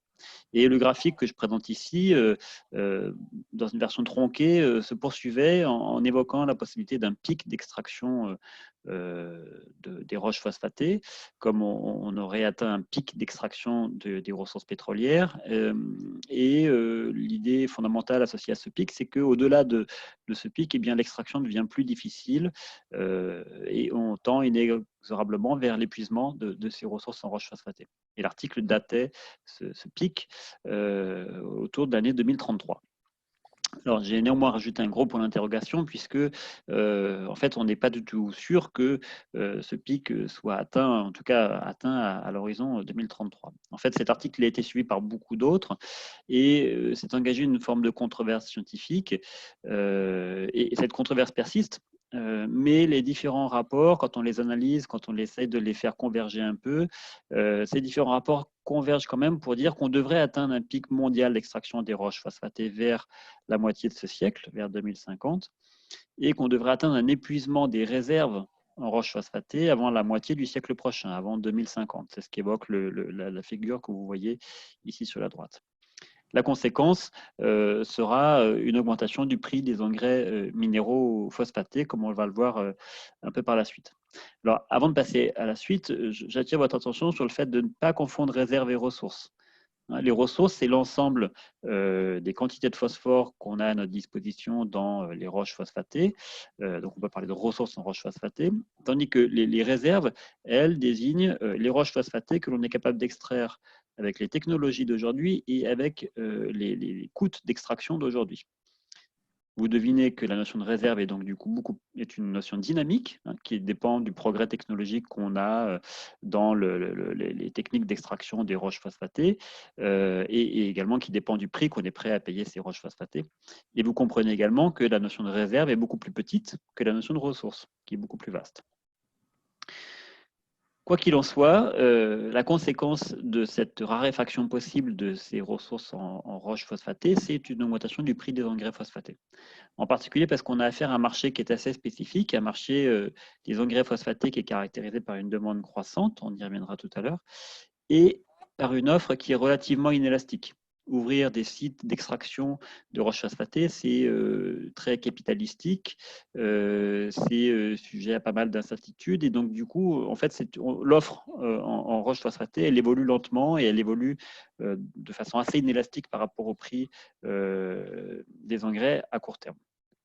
Et donc, en conséquence du fonctionnement de ce marché, eh bien, on a affaire à un prix des engrais phosphatés qui devrait croître à l'avenir du fait d'équilibres de marché qui sont un peu difficiles, comme je viens de l'évoquer, mais également du fait de difficultés croissantes dans l'exploitation des gisements de roches phosphatées, puisque plus on va exploiter ces ressources et plus on va extraire des minerais de moindre concentration, éventuellement contaminés par du cadmium, de l'uranium, et qui engendrent du coup des frais, des coûts de production croissants.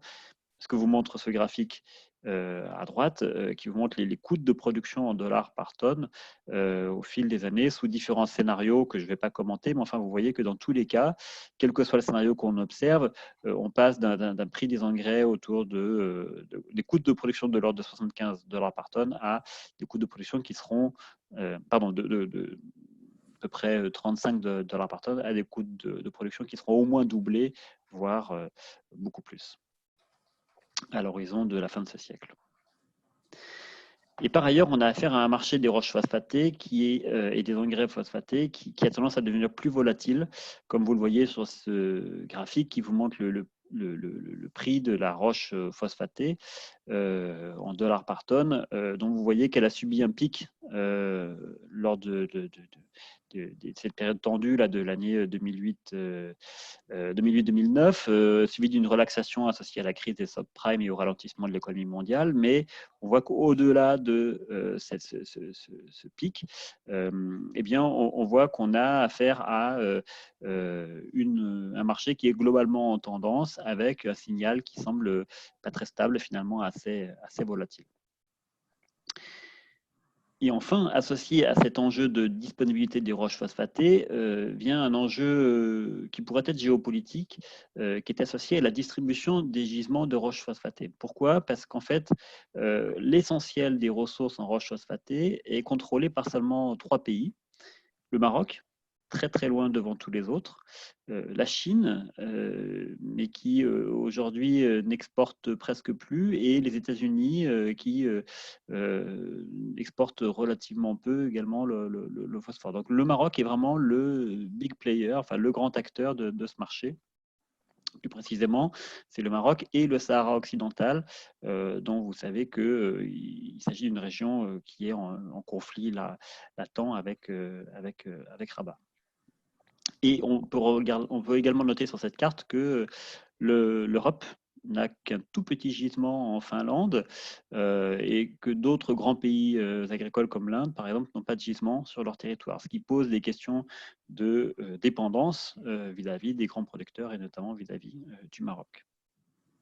Une autre façon de le représenter, c'est cette carte qui vous montre les principaux flux de phosphate naturel, donc de roches phosphatées à l'échelle mondiale, dont on voit bien que le Maroc constitue un centre névralgique associé à d'autres pays comme les pays du Moyen-Orient, la Russie éventuellement.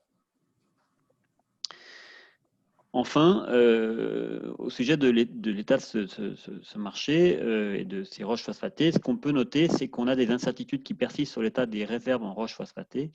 Ici, je vous ai reconstruit un graphique qui présente les réserves mondiales en roches phosphatées, en millions de tonnes, à partir des données fournies par le service américain géologique, le USGS, qui montre eh bien, un phénomène un peu étonnant, à savoir des estimations des réserves mondiales en roches phosphatées relativement stables.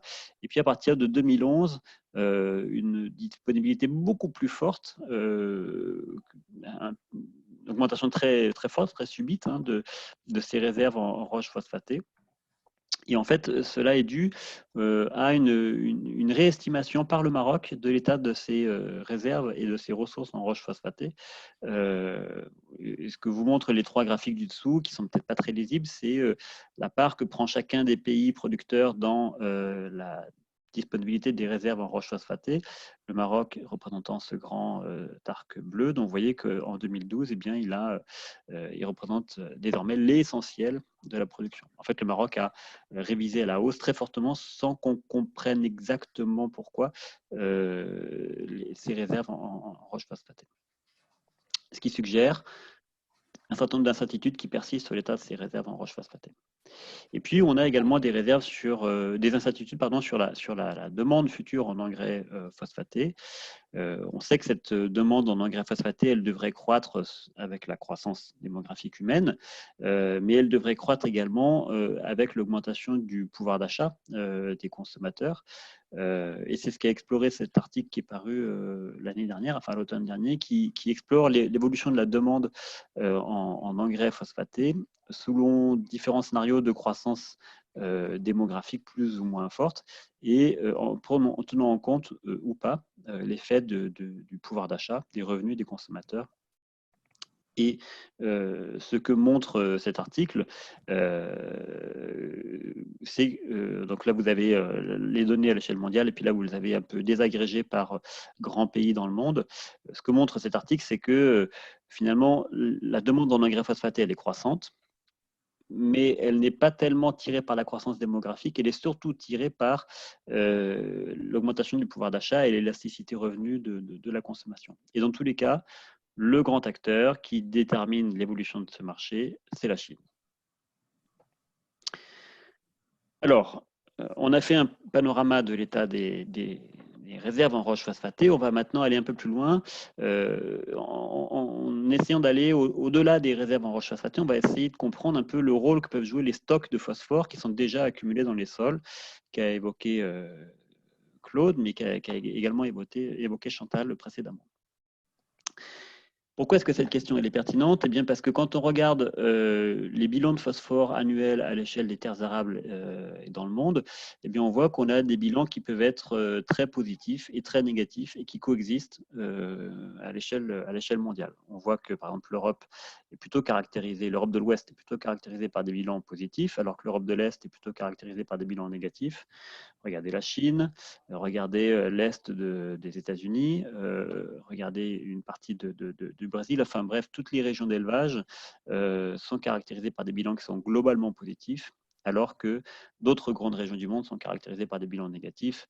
Et je passe sur le cas de l'Afrique, qui est caractérisé par des niveaux d'apport d'engrais phosphatés qui sont très faibles. Pardon. À l'échelle mondiale, les apports annuels d'engrais phosphatés représentent 14 téragrammes, c'est-à-dire 14 millions de tonnes. Et les apports, pardon, il y a un petit peu d'anglais qui traîne, et les apports d'effluents d'élevage représentent 10 téragrammes. Comparé aux prélèvements qui sont de 12 téragrammes, on voit qu'on a un surplus d'une douzaine de téragrammes de phosphore qui restent dans les sols, avec une distribution très hétérogène de ce surplus, à savoir que 10% des terres arables reçoivent plus de 50% des apports d'engrais et d'effluents, tandis que 15% des terres arables présentent des déficits majeurs de phosphore, alors que 35% présentent des excès significatifs. La conséquence, eh bien, c'est que des apports excédentaires de phosphore ont contribué à stocker du phosphore dans les sols, comme l'a évoqué Sylvain Pellerin dans son introduction, ce qui a conduit à des accumulations massives de phosphore dans les sols qui ont été fortement fertilisés. Et on peut considérer que ces stocks de phosphore des sols pourront contribuer au prélèvement futur des cultures, notamment dans les régions où on a eu des stocks importants qui se sont constitués, comme en Europe de l'Ouest, où on peut voir que l'application de phosphore au sol, qui est représentée ici par les points, puis ensuite prolongée par une ligne tiretée, cette application de phosphore des sols, elle a été très forte dans les années 70-80, bien au-delà du prélèvement par les cultures, donc on sait constituer des stocks, tandis qu'on a affaire à une diminution de ces apports désormais, et on peut considérer qu'à l'avenir, on pourra poursuivre la tendance à la décroissance en moyenne des apports de phosphore au sol, puisqu'on a des stocks sur lesquels on va pouvoir s'appuyer pour assurer la nutrition future des cultures. Mais bien sûr, comme Claude l'a bien évoqué dans son exposé initial, des innovations seront requises pour mieux exploiter ces stocks de phosphore des sols, notamment en mobilisant de l'ingénierie écologique et microbienne. Par contraste, à l'inverse, dans d'autres régions du monde, les stocks de phosphore sont beaucoup plus faibles et donc on ne pourra pas s'appuyer sur ces stocks pour contribuer au prélèvement des cultures. Et dans ces régions-là, notamment en Afrique, je pense qu'il n'y aura pas d'autre moyen pour soutenir la production agricole que d'apporter les engrais phosphatés au sol. Et puis, au-delà de ces flux d'engrais phosphatés, j'aimerais attirer votre attention sur la nécessité qu'il y a de bien comprendre l'effet des échanges internationaux sur les matières agricoles et sur le cycle du phosphore. Pourquoi? Parce que les échanges internationaux de produits agricoles ont progressé massivement depuis les dernières décennies. Aujourd'hui, à peu près 20% de la production mondiale est exportée. Et finalement, ces échanges internationaux connectent des pays qui ont des pratiques d'usage des engrais phosphatés très différents. En fait, les échanges internationaux de produits à destination de l'alimentation humaine ou animale contribuent à des déplacements de ressources en phosphore. Dans les grains qui voyagent, il y a un peu de phosphore. Et donc, quand on fait voyager des grains, on fait également voyager du phosphore. Et en fait, ces flux de phosphore dans les produits agricoles sont passés de 0,4 téragrammes en 1961 à 3 téragrammes en 2011, qui représente une augmentation par 7. Et aujourd'hui, 20% du phosphore compris dans la production agricole est échangé internationalement. Et ces flux de phosphore échangés via les marchés agricoles représentent à peu près un peu plus de 15% de la quantité mondiale d'engrais phosphatés qui est épandue. C'est-à-dire que ce n'est pas rien. Ça pèse dans le cycle global, dans le cycle mondial du phosphore. Et ce phénomène, il est essentiellement tiré par la croissance du marché des céréales, mais également plus récemment par la croissance du marché du soja sous différentes formes, tourteaux notamment. Et ces flux viennent interconnecter des régions du monde, comme le montre ce graphique un peu complexe qui représente autour des différents segments les régions du monde. Et puis, vous avez les flux qui partent d'une région et qui vont vers une autre région, qui montrent bien que l'Amérique du Sud est un grand exportateur de phosphore vers l'Europe et vers l'Asie, notamment vers la Chine, alors que l'Amérique du Nord, notamment les États-Unis, sont un grand exportateur vers l'Asie et notamment vers la Chine.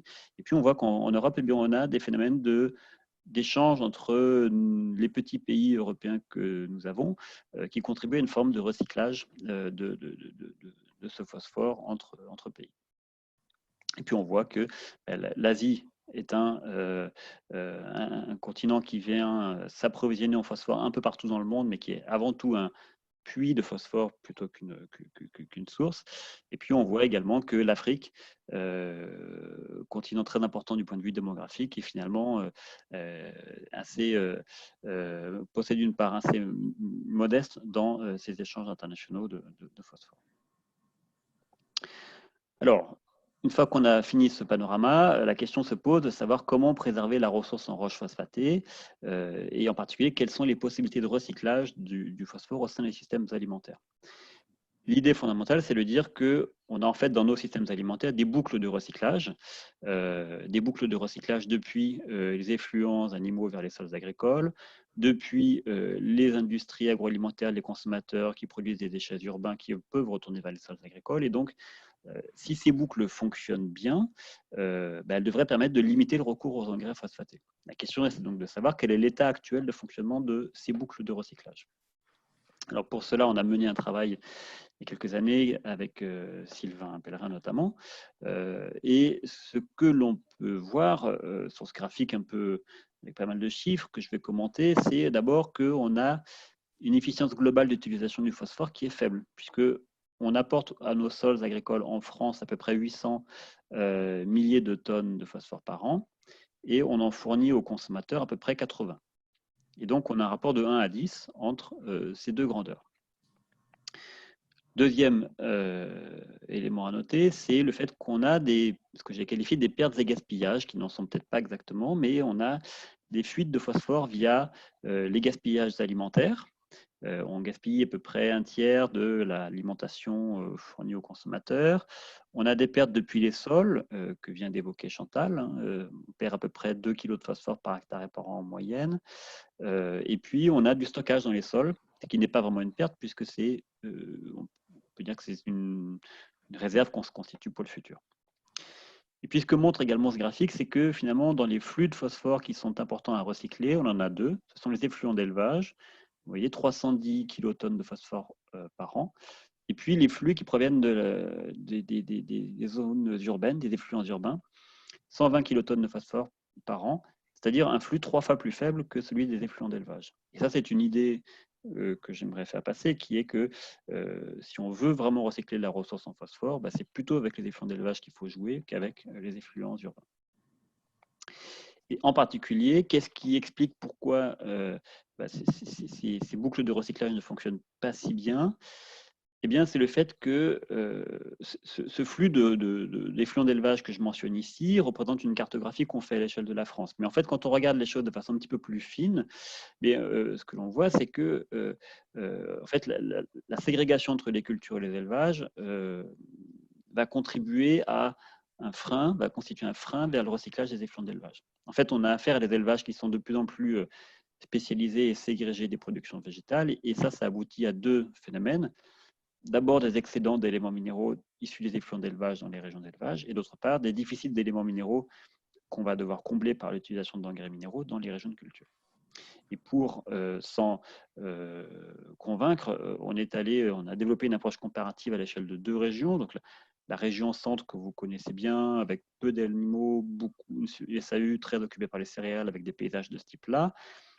Dans cette région-là, on a calculé les flux de phosphore entre les sols des cultures et les animaux, où on voit qu'on a un bilan de phosphore des sols qui est équilibré, c'est la valeur donnée entre parenthèses ici, de l'ordre de plus 1 kg par hectare et par an, c'est-à-dire on est à l'équilibre, mais cela se fait au prix d'un apport d'engrais phosphatés relativement important. À l'inverse, quand on va voir la région de Bretagne, que Chantal connaît bien, une région d'élevage dans laquelle on a une part occupée par les céréales qui est plus modeste. Les paysages bretons, c'est quelque chose comme cela. Dans une région dans laquelle on a concentré pas mal de nos vaches laitières, de nos volailles et de notre production porcine. Dans cette région-là, le schéma est assez différent, puisqu'on voit qu'on a des flux qui impliquent les animaux, soit sous forme d'aliments, soit sous forme d'effluents, qui sont beaucoup plus forts. Et on a un bilan des sols qui est très positif, de l'ordre de 19 kg de phosphore par hectare et par an, qui est largement déterminé par des importations d'aliments pour les animaux.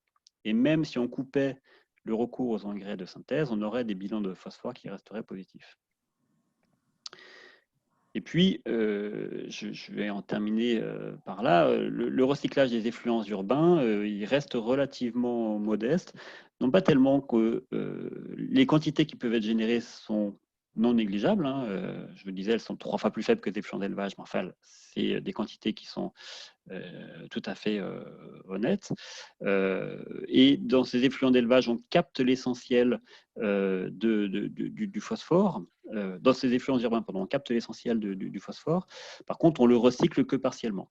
Si on regarde par exemple les eaux usées, on voit qu'on capte l'essentiel du phosphore de ces eaux usées. Par contre, on en recycle la moitié vers les sols agricoles, le reste partant vers l'incinération. Donc, il y a différents facteurs qui expliquent cela. Je ne vais pas les commenter maintenant, on pourra y revenir en conclusion. Et donc, je vais terminer tout à fait par un enjeu qui porte sur la production de ce qu'on appelle les engrais de seconde génération. L'idée étant que les effluents urbains sont souvent pondéreux, dilués, avec un profil sanitaire discutable, les contaminations en éléments traces métalliques, en résidus médicamenteux, etc. Et leur traitement est coûteux économiquement, énergétiquement, et c'est sans doute à cause de tout cela que le recyclage de ces effluents vers les sols est pas si facile que ça, quoi. Et donc, depuis, je dirais, une dizaine d'années, les industriels du traitement des eaux se sont activés pour extraire le phosphore de ces effluents, le concentrer sous forme de précipité et produire des engrais à haute valeur ajoutée, dits de seconde génération, c'est-à-dire qui ne sont plus appuyés sur le recours aux roches phosphatées. Et ces procédés de production d'engrais industriels sont souvent combinés à des traitements plus classiques des effluents, tels que des séparations de phase, des digestions, des incinérations, etc. Donc, il y a différents procédés qui existent. Je ne vais pas les commenter maintenant. Je vais juste attirer votre attention sur un procédé qui retire beaucoup d'intérêt, enfin, qui attire beaucoup d'intérêt, c'est la production de struvite, développée par un industriel qui s'appelle Ostara, qui consiste à développer un procédé qu'on trouve naturellement dans les canalisations d'épuration et qui peut être industrialisé en apportant du magnésium et de l'ammoniac. Alors, la composition finale de la struvite, elle est intéressante parce qu'elle est finalement assez proche de celle d'un engrais minéral et son coefficient d'équivalence engrais est proche de 1. Donc, dit autrement, on a affaire à un procédé intéressant agronomiquement. Le procédé développé par Ostara est assez efficace en termes de capture du phosphore des effluents, mais par contre, on a deux types de problèmes. Des problèmes économiques, à savoir, ça coûte cher encore de produire de la struvite.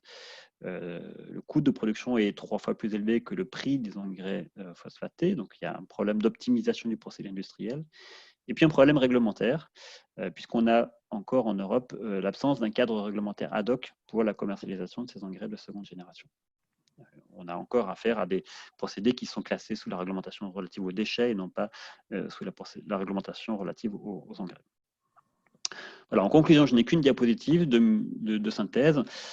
La première, avec 4 messages. Le premier message pour dire que malgré les incertitudes qui pèsent sur l'estimation de l'offre et de la demande en engrais phosphatés, il existe un risque sérieux d'épuisement des réserves en roches phosphatées à moyen long terme. Et donc, il faut se préoccuper de ce risque d'épuisement. Mais au-delà du cas des roches phosphatées, il est nécessaire de considérer l'état des stocks de phosphore des sols et des flux de phosphore via les échanges internationaux agricoles si on veut gérer durablement cette ressource. Et par ailleurs, préserver la ressource en roches phosphatées va nécessiter d'améliorer le recyclage du phosphore. Et ce recyclage, il peut, et je pense qu'il doit, être accru principalement par une meilleure connexion des cultures et des élevages, et plus secondairement par le recyclage des effluents urbains, et éventuellement par la production d'engrais de seconde génération, comme je viens de l'évoquer. Voilà, merci à tous, et je me tiens à votre disposition pour vos questions. Thomas, merci, c'était passionnant et de voir que, bon, il y a quand même des solutions. Alors, comme nous sommes un peu court en temps, je vais vous poser 2 questions. L'une, d'abord, c'est les roches phosphatées dans les fonds marins, existent-elles et envisage-t-on leur exploitation? André Fougeroux s'interroge. Oui, alors effectivement, on a des perspectives au sujet de l'exploitation des nodules qu'on trouve au fond sur le plancher marin, qui contiendraient des concentrations en phosphore intéressantes qui pourraient être utilisées en substitut finalement à ces roches phosphatées.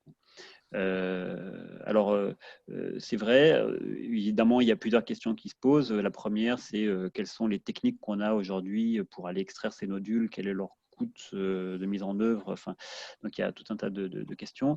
La deuxième question, elle porte sur également le droit à l'extraction de ces ressources. Enfin, dit autrement, l'espace marin, il est, vous savez, soumis à des réglementations assez précises quant à l'extraction des ressources. Et donc, tout dépend de la localisation de ces ressources, mais je ne connais pas assez le sujet, mais je pense que derrière ça, il y a des questions réglementaires, juridiques qui sont assez sérieuses à traiter. Bien. Alors, une question de M. Archaoui. qui vous demande, est-ce que la croissance anticipée de la demande en phosphore dans les pays du Sud, augmentant avec un plus grand pouvoir d'achat, c'est ce que vous nous avez montré, est-elle liée à une plus grande consommation de produits animaux par habitant ou alors à d'autres facteurs? Non, c'est tout à fait ça. C'est tout à fait le fait qu'avec l'augmentation du pouvoir d'achat, et notamment dans les pays émergents, on a affaire à des transitions nutritionnelles qui amènent vers plus de consommation de produits animaux. Or, on sait que produire ces produits animaux requiert indirectement, finalement, plus d'engrais phosphatés à la calorie, quand on le ramène à la calorie, quoi. Bien, alors je ne sais pas si nous avons assez de temps pour… Si, nous pouvons essayer quand même de répondre aux questions pendantes après l'exposé de Claude Plassard. Alors je ne sais pas qui va vouloir répondre, Thomas, Claude, Sylvain, etc. Monsieur Corriou et Monsieur Granger demandaient quels étaient les leviers agronomiques pour favoriser les symbioses entre les mycorhizes et la culture. Et un autre, Philippe, demandait s'il y avait des fongicides particulièrement néfastes aux mycorhizes. Donc les mycorhizes sont quelque chose qui intrigue beaucoup, et comment peut-on les utiliser au mieux? Alors, donc… Claude, je te laisse répondre. Oui, alors en fait, donc la première question c'était, alors je commence par la deuxième. Oui, effectivement, il y a beaucoup de fongicides qui sont défavorables évidemment aux champignons mycorhiziens. Si la personne est intéressée, je peux envoyer un article où il y a justement toute la liste des fongicides systémiques qui sont complètement défavorables. Après, on est plutôt dans un système de réduction de ces fongicides quand même. Voilà. Après, il y a par exemple en culture biologique, c'est le cuivre qui est beaucoup utilisé. Et ce qu'on a montré, j'avais trouvé des articles où en fait les spores parce que les champignons endomycorhiziens n'ont pas de multiplication sexuée connue, par contre ils produisent des spores. Et en fait, ces spores, elles ont un peu une attitude suicide, c'est-à-dire il y en a certaines qui se mettent à accumuler le cuivre, beaucoup de cuivre, elles meurent, mais pendant ce temps-là, les autres, elles survivent. Donc, toujours pareil, hein, c'est des articles qui sont faits dans des conditions, pas vraiment de sol, mais voilà, en conditions contrôlées. Donc, voilà. Nous, ce qu'on avait mesuré, par exemple, au niveau de la… Alors, on peut, quand on va dans une exploitation agricole, on peut évaluer la capacité d'un sol donné à créer de la symbiose endomycorhizienne. En fait, on prend du sol, on le partage en deux, la moitié on le stérilise, l'autre moitié on ne la stérilise pas. Et puis, on sème des plantes très, très, très affines pour les mycorhizes, qui sont des poireaux. Et puis, on établit une courbe, en fait, qui nous permet de savoir à partir de combien de grammes de sol sont nécessaires pour obtenir la moitié des plantes mycorhizées. Je passe les détails. Donc, on avait fait ça aux environs de Montpellier. On avait pris du sol issu d'une parcelle agroforestière et on avait trouvé que 5 grammes de sol vivant dans 100 grammes total de sol mort suffisait pour mycorhizer la moitié des plants de poireaux. En comparaison, la même chose pour de la vigne, donc vigne traitée, etc., il fallait 50 grammes de sol pour mycorhizer les 50% des poireaux. Donc, conclusion, c'est vrai que, on avait conclu ça, c'est que dans la parcelle de vigne, qui était traitée en vigne conventionnelle, c'est-à-dire avec beaucoup de pesticides, etc., il fallait beaucoup plus de sol pour mycorhizer les plantes, et donc, en fait, il y avait beaucoup moins de spores qui étaient produites, donc, a priori, beaucoup moins de champignons mycorhiziens. Voilà. Donc, quels sont c'est sûr que moins on met de pesticides, moins on met de fongicides, mieux ça vaut, mieux c'est. Ça, c'est clair. Et alors, si je peux me permettre, un truc qui est super intéressant, je pense, c'est que en fait, ce qu'on s'est aperçu, c'est que les plantes qui étaient, ça a été fait sur le blé, sur ce blé dur, on s'est aperçu que en fait, les plantes qui étaient résistantes aux pathogènes fongiques étaient aussi résistantes à la mycorhisation. Alors ça, c'est un truc, voilà, parce qu'en fait, les mécanismes qui sont à la base de la réceptivité, entre guillemets, des cellules pour accueillir les champignons endomycorhiziens et les champignons pathogènes, ben, ils ne sont pas très loin les uns des autres. Et donc, si on sélectionne des plantes qui sont très résistantes aux pathogènes fongiques, y compris aériens, eh bien, elles vont avoir beaucoup plus de difficultés pour former une symbiose endomycorhizienne. Voilà. Il y a Merci. quelques papiers qui sont sortis là-dessus. Bon, voilà. Je pense que c'est l'avantage. Là, vous allez pouvoir répondre en donnant les références bibliographiques à ceux qui sont intéressés. Alors, je suis désolée parce qu'il y a encore plein de questions vraiment très intéressantes, aussi bien pour Chantal que pour Thomas. Mais je crois que si nous voulons avoir le temps d'écouter la conclusion de Jean-Luc Julien, il faut que nous passions tout de suite à la conclusion. Donc, s'il vous plaît, Chantal et Thomas, vous voudrez bien répondre aux questions des auditeurs. Jean-Luc Julien, c'est à vous pour la conclusion. Il faut que vous mettiez votre micro aussi. Parfait.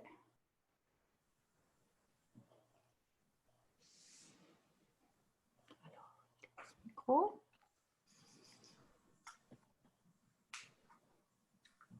Votre micro. Voilà, c'est parfait. À vous. Bon, j'aurais dû le faire avant. Bon, bien.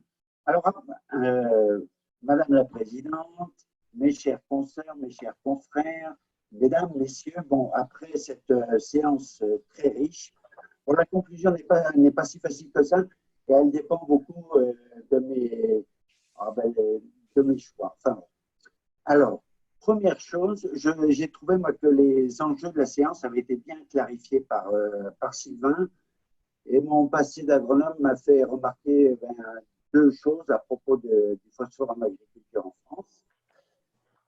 D'abord, que la fertilisation moyenne avait été divisée par 4 depuis le début des années 80, c'est énorme, mais avec une très grande disparité liée à des systèmes agricoles très différents, avec deux opposés. D'une part, on l'a vu, on l'a redit, que ce soit Sylvain, Thomas, que la baisse limitée des bilans en Bretagne, à peine divisée par 2, alors que les teneurs du sol autorisent des impasses, mais les raisons sont autres, ça on l'a compris aussi.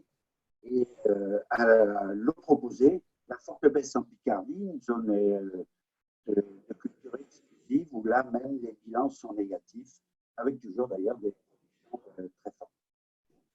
Ça, c'était pour l'introduction. Bon, je vais commencer par le phosphore, ressources non renouvelables. On a compris avec l'exposé de Thomas Nem que la ressource était très inégalement répartie, qu'il y avait un petit nombre de producteurs d'engrais phosphatés, que les réserves étaient extrêmement concentrées, principalement dans le Maroc et le Sahara occidental, et que, bon, quel que soit le scénario, on prévoyait un épuisement des réserves vers le milieu du XXIe siècle. Ensuite, que l'agriculture, alors ce n'est pas 82%, mais 90% des engrais phosphatés étaient utilisés par l'agriculture, que ce soit sous forme d'engrais ou d'aliments du bétail, et d'autre part que les apports continuent régulièrement d'augmenter, les apports d'engrais.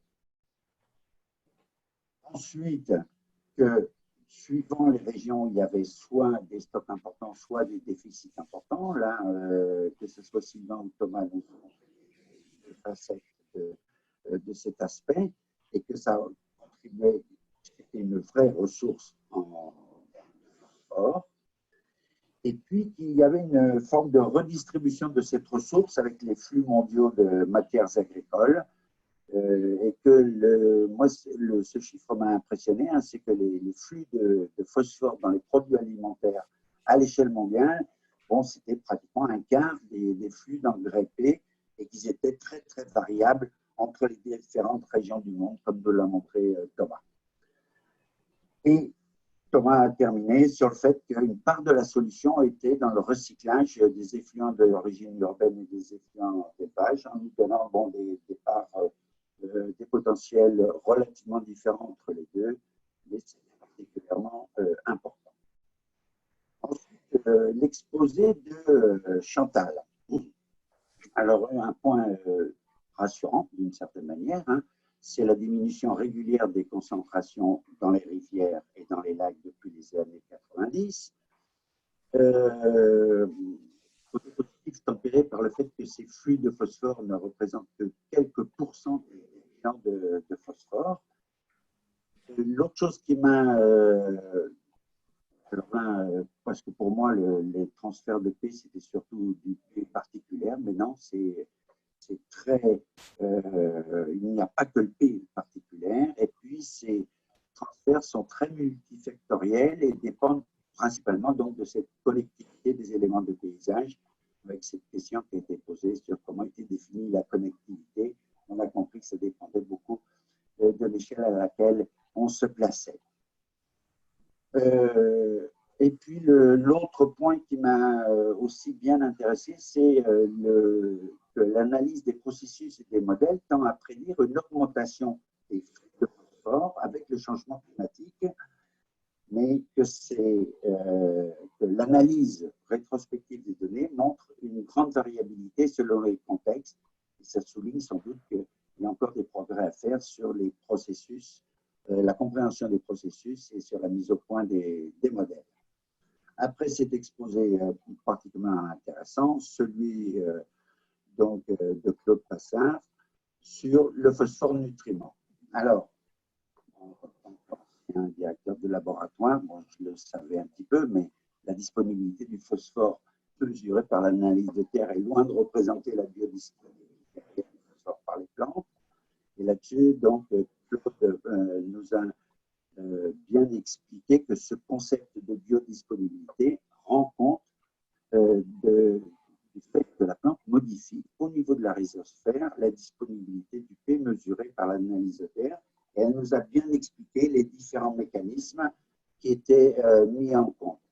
Et ce que j'en ai retenu, hein, c'est que les principaux mécanismes découverts ces dernières années et qu'il va falloir valoriser si on veut bien exploiter la ressource phosphatée du sol, c'est, alors d'une part, le potentiel des endomycorhizes, il y a beaucoup de questions là-dessus, l'aptitude des plantes à sécréter des ligands et des enzymes, ça on l'a peut-être un peu moins vu, mais ça doit être quelque chose d'important. Et l'autre point important, c'est qu'on a, par le biais de la fumure azotée, un moyen d'induire une acidification ou une alcalinisation du sol qui va libérer des particules phosphatées, particulièrement qui sinon ne sont pas accessibles aux plantes.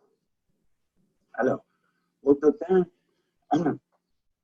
retenu comme enjeu pour la recherche, on a vu que, ça aussi, ça m'a épaté, que le nombre de publications a fortement augmenté. On aurait pu penser que le problème du phosphore était quelque chose de réglé, mais et que cette augmentation a concerné à la fois le phosphore nutriment ou le phosphore polluant. Ça, c'est impressionnant.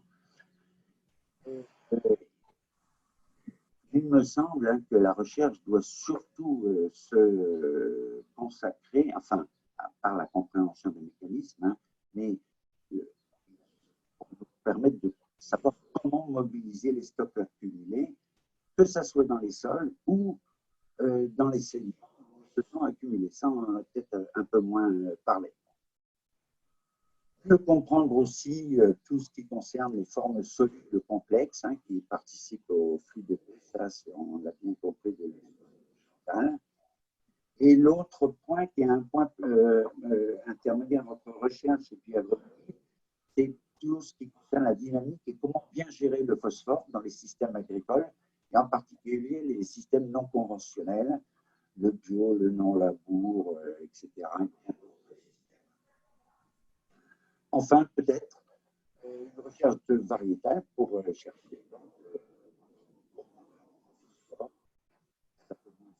dans les grains de blé, ce qui pourrait se faire. L'autre point, c'est les enjeux pour la gestion, avec 3 points. D'une part, qu'il est important de limiter les pertes, qu'il est nécessaire de mieux suivre les flux de phosphore. Monsieur Julien, je suis désolée, je crois que ça n'est pas votre faute, mais nous ne comprenons quasiment plus rien là. Ah bon? Je crois que votre liaison est très mauvaise. Alors, comme c'est Alors, je vais vous demander d'essayer de vous limiter à l'essentiel. J'ai fini là, hein, c'est ma dernière diapo. Parfait. Donc, ensuite, développer les leviers de remédiation, la gestion des bords de cours d'eau, des eaux humides, des bords de parcelles, ça on l'a bien vu. Ensuite, bien valoriser les stocks existants, que ce soit pour les sols riches, où il faut valoriser les stocks de phosphore du sol.